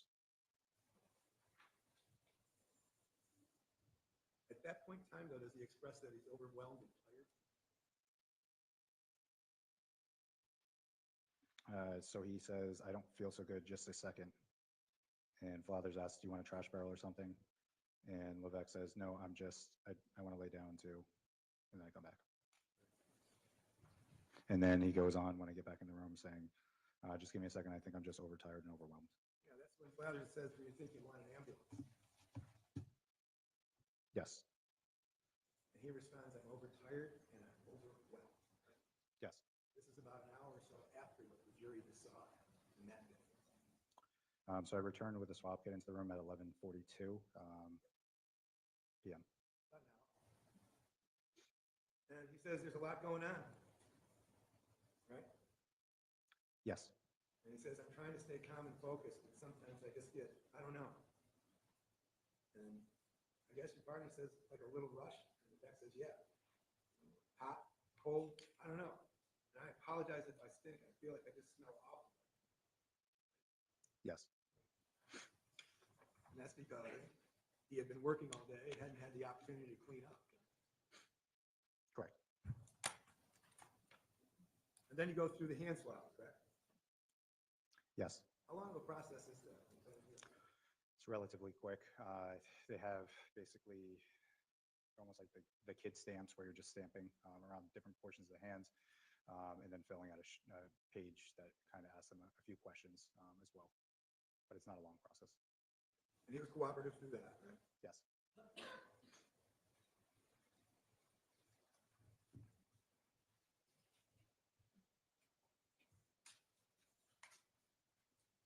And you're trying to understand exactly what's going on. And he's telling you that there's some gray area with regard to telling you. That's on page 117, lines 23, 24, 25.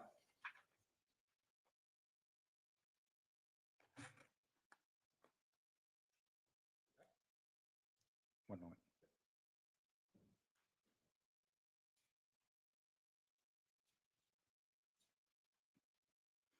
So he says, right, so I don't know if maybe there's a gray area and that's what I think happened.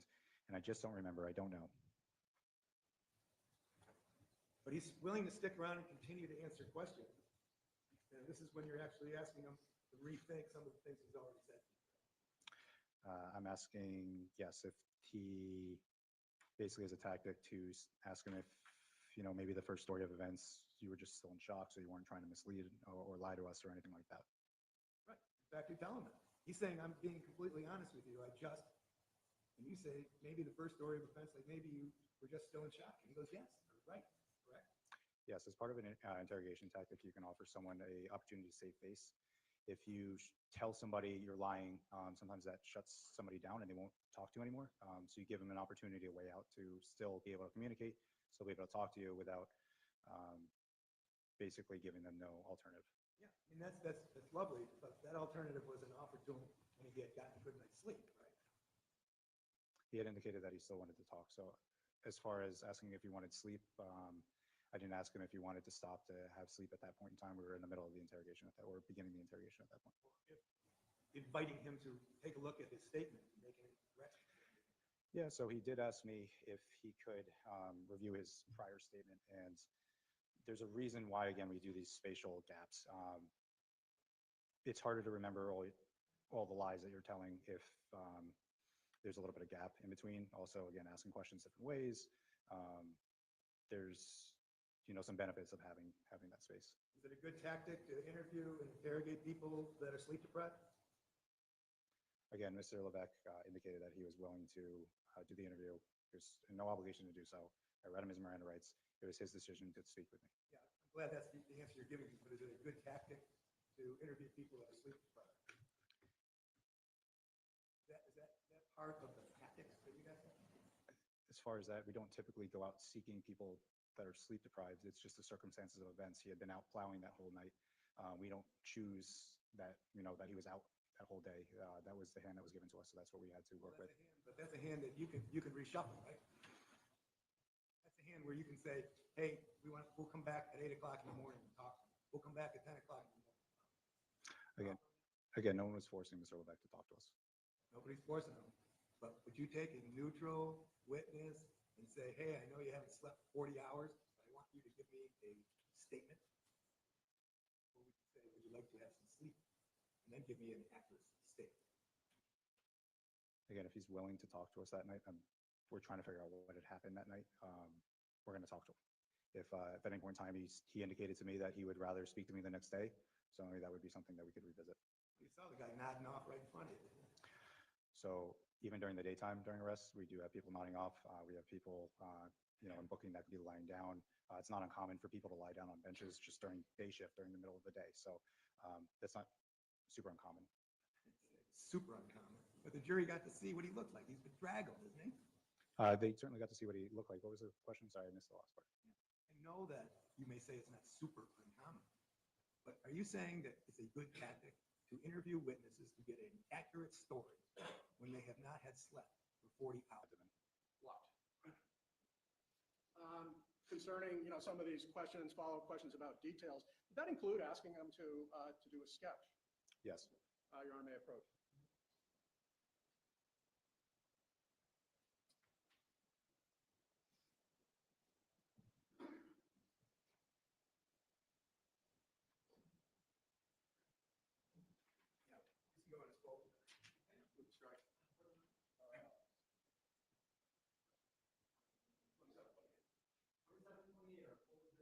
Show you what's been now marked as a state's full exhibit 27 and 28 and ask whether you can identify them.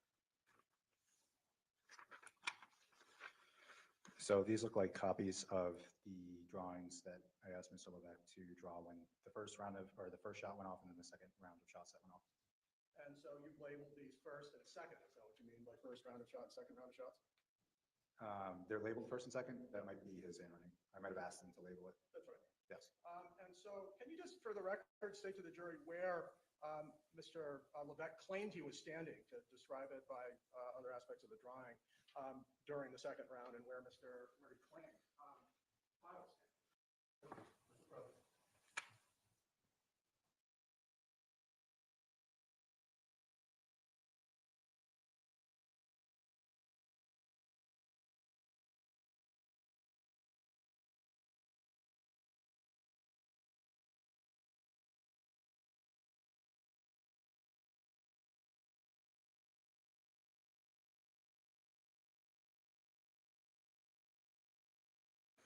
Near the end of the interview, yes, he put his head down on the table. He's exhibiting exhaustion, isn't he? Yes. He's not saying he wouldn't talk to you again. In fact, he kind of dangled it out there.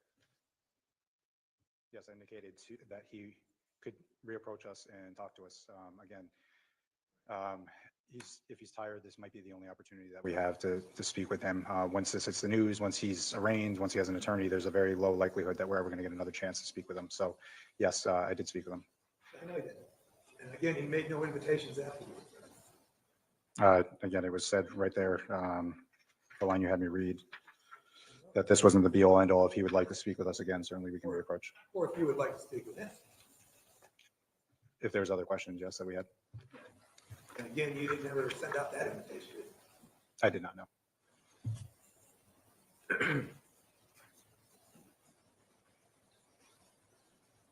Now, he's repeated to you on a number of occasions that he's trying to give you the best description that he can. I mean, I can go through a number of pages, but I'll just randomly pick them out. Page 117, starting at line 11.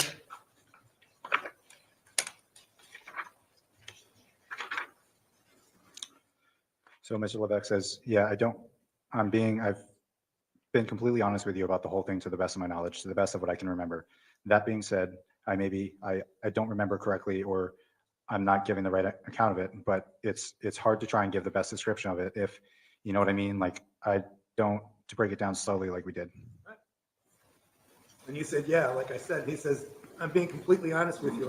This is on 118. You say maybe the first story of events, like maybe you just still been shot, right?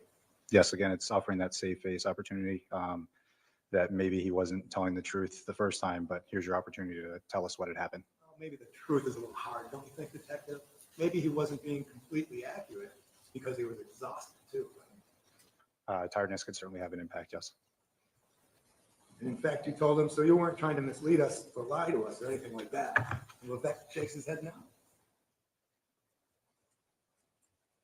In fact, you continue with him and you say, I don't think, again, I think you're intentionally lying to us or anything like that. I think it was just, an honest mistake, that first version of events, and Levesque goes right. And he sticks with you and he says, let's go through it again, basically, right? I mean, he's telling you, take my video. He brings it up to you, right? On 118. So on 118, he goes, if I wouldn't go, hey, I have some video of, and again, the whole situation, like, Yeah. He's trying, right? trying to what, sorry? Be honest and complete with you. It's always speculative. He's telling you that, and you're telling him that on page 119. What his claims are concerning his honesty versus his brother.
May I ask you next question?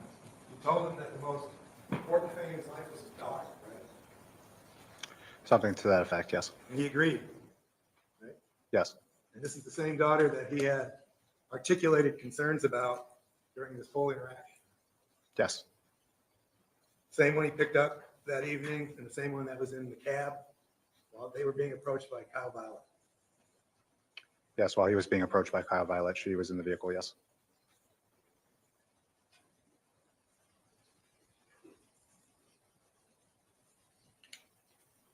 Was there other procedures that took place that he was cooperative with that night? I'll go through a couple.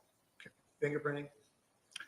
Again, I didn't do the fingerprinting, so I'm assuming he was cooperative, but that's only an assumption. I can't tell you that for certain. Right. But there were no reports that he had any problems with any of the police officers that he, I never heard of him having an issue with fingerprinting. I could have 1 second. Yes.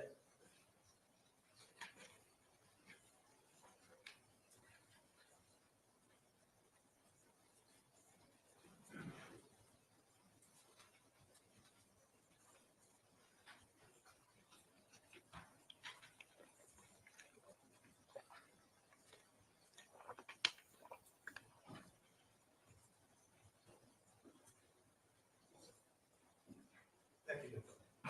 Counsel, redirect. You had been asked about tactics for interviewing, interrogating people. What was the objective of any tactic that you use? To receive an accurate, honest answer. And is it included in your tactic to determine whether or not somebody's being straight up and honest?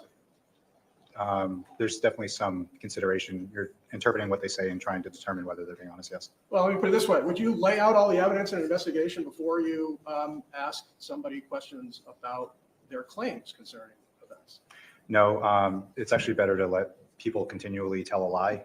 That way you have more foundation to basically cross some of the statements that they're making to determine what's accurate, what's not. Similarly, do you think it's a good tactic to get honest and complete answers and to test credibility by affording a suspect an opportunity to, for example, consult with other people, review evidence that they may have available to them before approaching them to question them? No, with that being said, though, certainly give them the opportunity if they want to confer with an attorney or a lawyer. But as far as if they're willing to talk to us, we're going to ask the questions and try and get the accurate information, yes.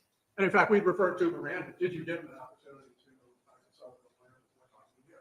Yes, And did he waive that right and agree to talk to you? yes, Concerning his fatigue and whatnot, was he accurate, for instance, in describing where these events occurred?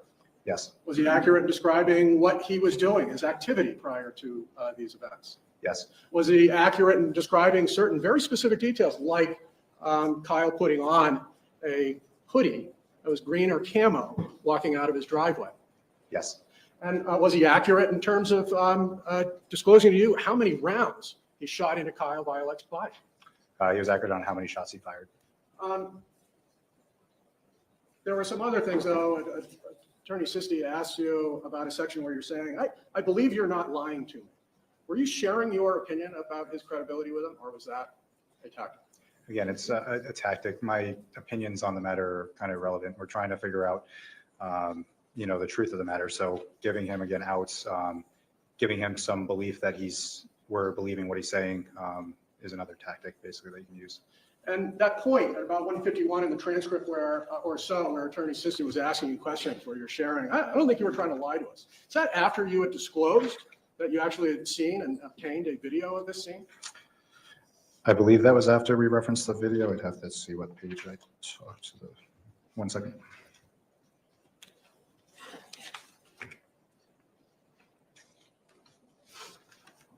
Presumably saying I was near the end of the interview or interrogation, rather, I would say yes.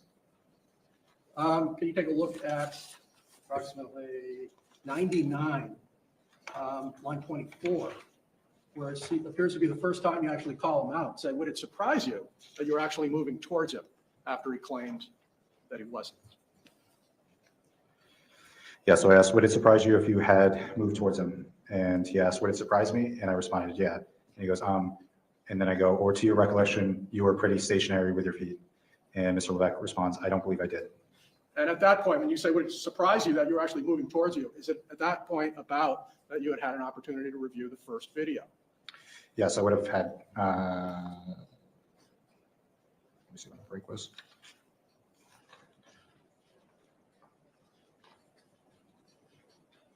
Do you know what page that I stepped out of the room? I do.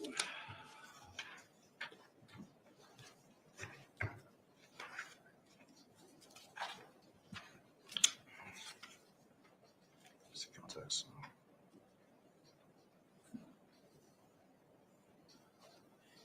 I'm sorry, with our current technical shutdown, I was unable to print out that section. But when you refer to would it surprise you, how would you know whether he was walking forward or not? Yeah, so I mean, that's an indicator that I likely had watched the video at that point, if I'm referencing that in that kind of language. Attorney Sisti pointed out something at about page 90, whatever, that the defendant brought up cameras. But can you turn to page 66? Yes. From 30 pages earlier.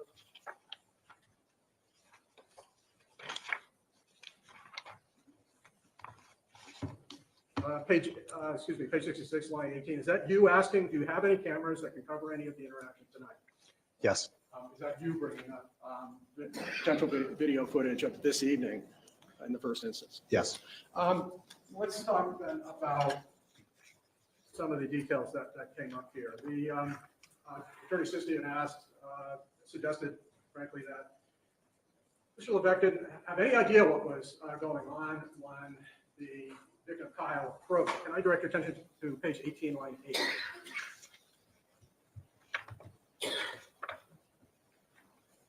Okay. I think at one point you had started to share this information that Jason Levesque had acknowledged. Can you read what it is he said he had done just prior to Kyle coming out? Yes, so Mr. Levesque says, I drive, started moving the snow. I had moved the snow into the front part of the driveway of my neighbor to where my neighbor's grass is, and I backed up. And I'd gotten out to put it in four-wheel drive. It's the old style manual hubs. You have to lock them in. Okay. So he characterized where he had just put snow and that he was continuing this job of moving snow from his driveway, like back pulling it into the street. Correct. We don't have any, again, I don't want to nickel and dime this, but we don't have any idea where he was going to put all the snow that came out from his driveway. No. And this, we talked about it, but this conditional threat, I want to be clear on this point. Can you had confirmed earlier that Jason Levesque stated this was quote, in his own word, verbatim and exactly what was said. That's at page 36, line 18 to 20. Can you repeat that? Yes, sir. So Mr. Levesque says, yeah, he said, if you put that fucking snow at the end of my fucking driveway, I'm going to fucking kill you and kill your fucking family. Concerning, you revisited that, and did that ever change in terms of him predicating his threat with moving the snow again in front of his driveway or his house or his property? It's my understanding the threats all the time were regarding the snow removal. And at any point, did, I get, these words, and your family, at any point did Jason Levesque claim it concerned specifically, and I know that daughter's included in a family, ever specifically mention his daughter as part of the threat? Not that the threat was specific to his daughter, it was to your family. He did bring up, or we did discuss his daughter at one point during the interview, but the threat itself was your family. And did Jason Levesque ever claim that Kyle focused his attention on Kira in the cab of that truck? He did not. Did he ever claim that Kyle Violette was even aware that Kira was in the cab of the truck? I don't believe he brought that up, no.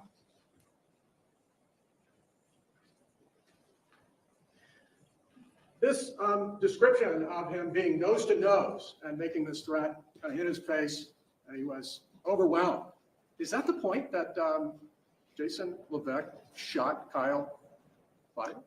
No, Kyle had walked away from Mr. Levesque prior to that.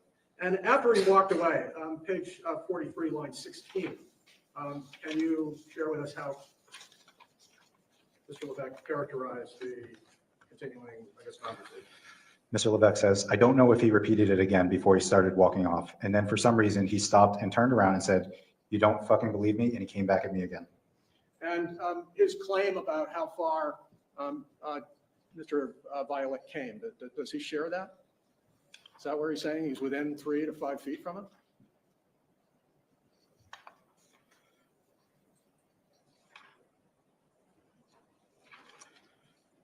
Possibly at one part of the interview, not Okay. close temporarily to that statement. The questions have been about, accuracy.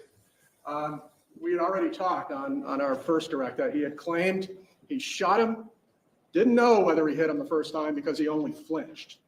That's what he said, yes. Okay. Did he appear, sort of overwhelmed by fatigue when he was making that statement to you? Or did you ask for details surrounding that event? No, I asked for details for most of the interactions that he had with Kyle that night. So go into further detail. Once he made a statement, I would clarify, ask for more detail. And likewise, when he made claims that he put 5 more rounds into Mr. Violette and Mr. Violette merely turned and walked away, were you able to ask details that he was responsive to, questions about details that he was responsive to? Yes, and he told me in a gist that he had continued to walk away holding his abdomen. What? Concerning, some of these questions, follow-up questions about details, did that include asking him to do a sketch? Yes. Your Honor, may I approach?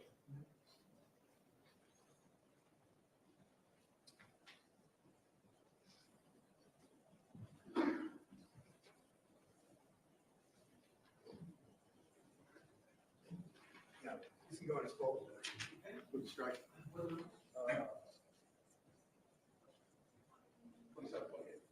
27, 28, or what was it? To show you what's been now marked as a state's full exhibit 27 and 28, and ask whether you can identify that. So these look like copies of the drawings that I asked Mr. Levesque to draw when the first shot went off and then the second round of shots that went off. And so you've labeled these first and second. Is that what you mean by first round of shots, second round of shots? They're labeled first and second. That might be his handwriting. I might have asked him to label it. That's right. Yes. And so can you just, for the record, state to the jury where Mr. Levesque claimed he was standing, to describe it by other aspects of the drawing during the second round, and where he claimed Kyle was standing? Yeah, so based on the drawing, it looks like Mr. Levesque is towards the driver's side front. Well, it's the side, but it's near the front tire on the driver's side. And then Mr. Violette is closer to 41, like halfway in the drawing there. And, the defense attorney, Mr. Attorney Sisti, had asked you about this area where Jason, after you said, hey, look, I've seen some video, maybe you're mistaken, maybe there's some gray area here. Is it your recollection that any of those mistakes, that Kyle remained standing, that he didn't react to being shot the first time, any of those mistakes sort of favor a claim of self-defense? I'll withdraw.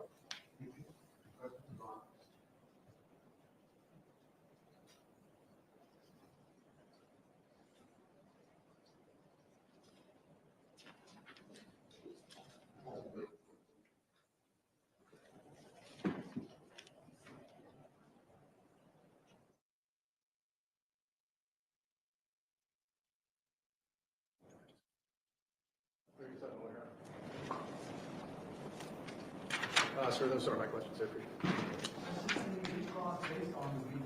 I sure do, Judge, and I'd like to approach this. Sure.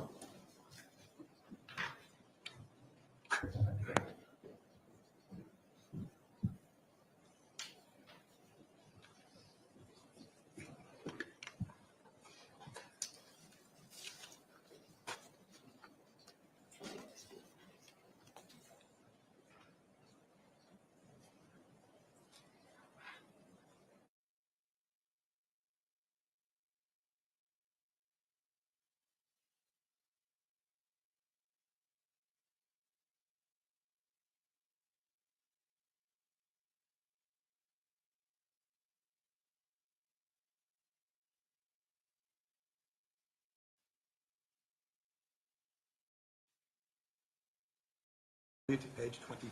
Thank you.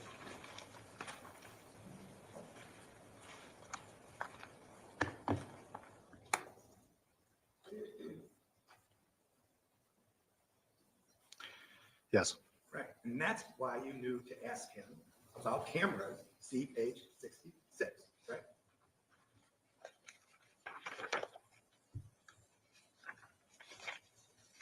Line 15.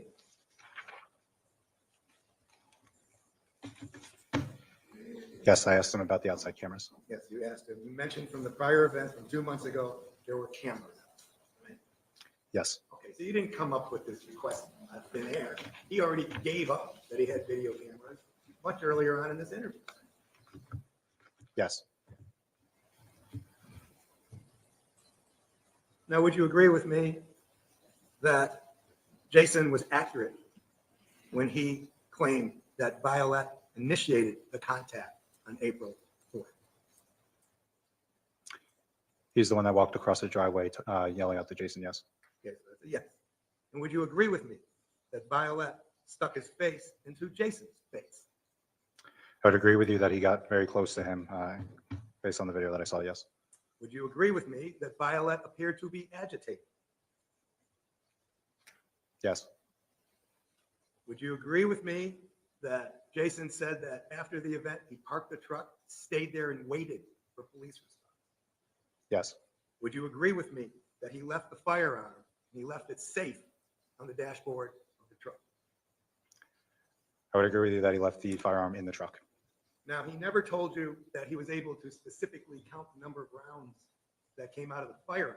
It's just that the magazine was empty, right? He told me at one point that he had 5 + 1 and that he emptied the magazine. Right. So it's a matter of doing math, not specific recollection of each trigger pull, correct? I don't recall if he ever specifically said. I'd have to look. If there's a page that you're referencing, that would be helpful. I don't have a page. Okay. Now, you know, Kara Violette was a witness too, right? I know his daughter was a witness. Yes. She was interviewed, right? Not by myself. No. But do you know whether or not she was sleep deprived or anything like Jason was? I do not. Do you know what she claimed to hear? I'm not asking for the answer. I'm asking whether he knows what she heard. Yes or no? Can you vote?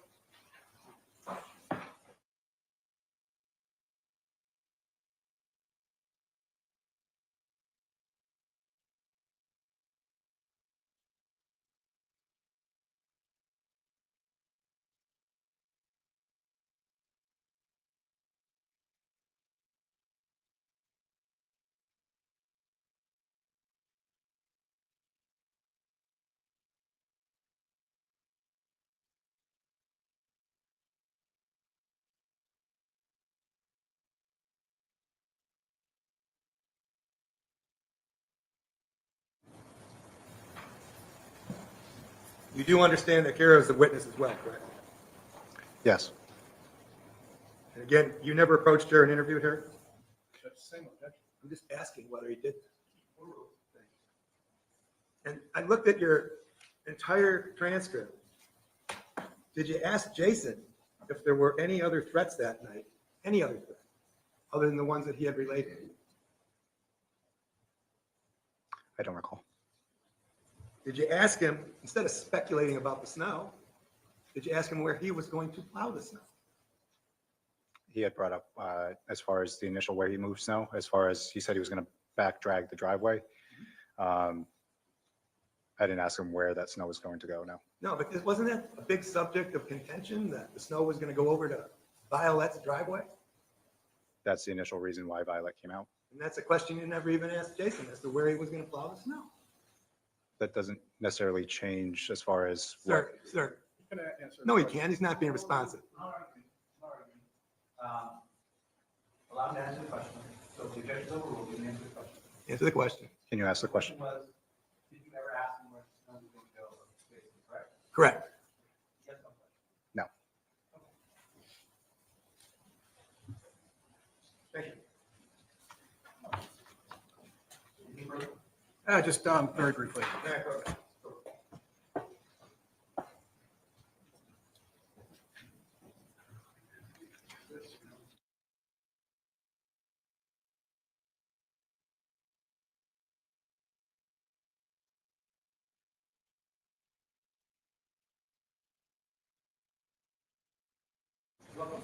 All right, I will ask some last two councilors. I understand, very short. Thank you. Really correct. You would ask for a case number concerning, whether Jason Levesque was aware of how many times he discharged the firearm. I ask you to look at page 54, line 16. Question. So I asked him, okay, do you remember how many times the trigger was pulled? And he responded, yes, 6 times. Any specific questions? I will go right to it, Judge. Did you ask him how he knew? So I asked him after that, okay, so you fully emptied the clip at that point? And he nodded his head in affirmative. I can't answer that question. I don't know what was on his mind. Thank you, Your Honor.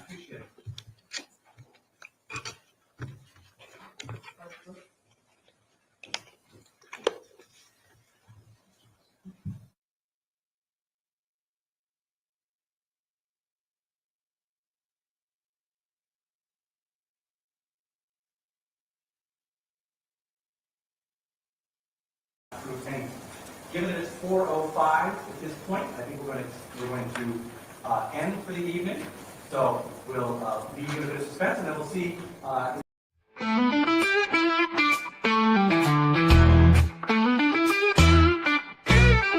Hey there, thanks for stopping in. We hope you will join us again. We all look forward to next time. We got to talk about true crime. Clues.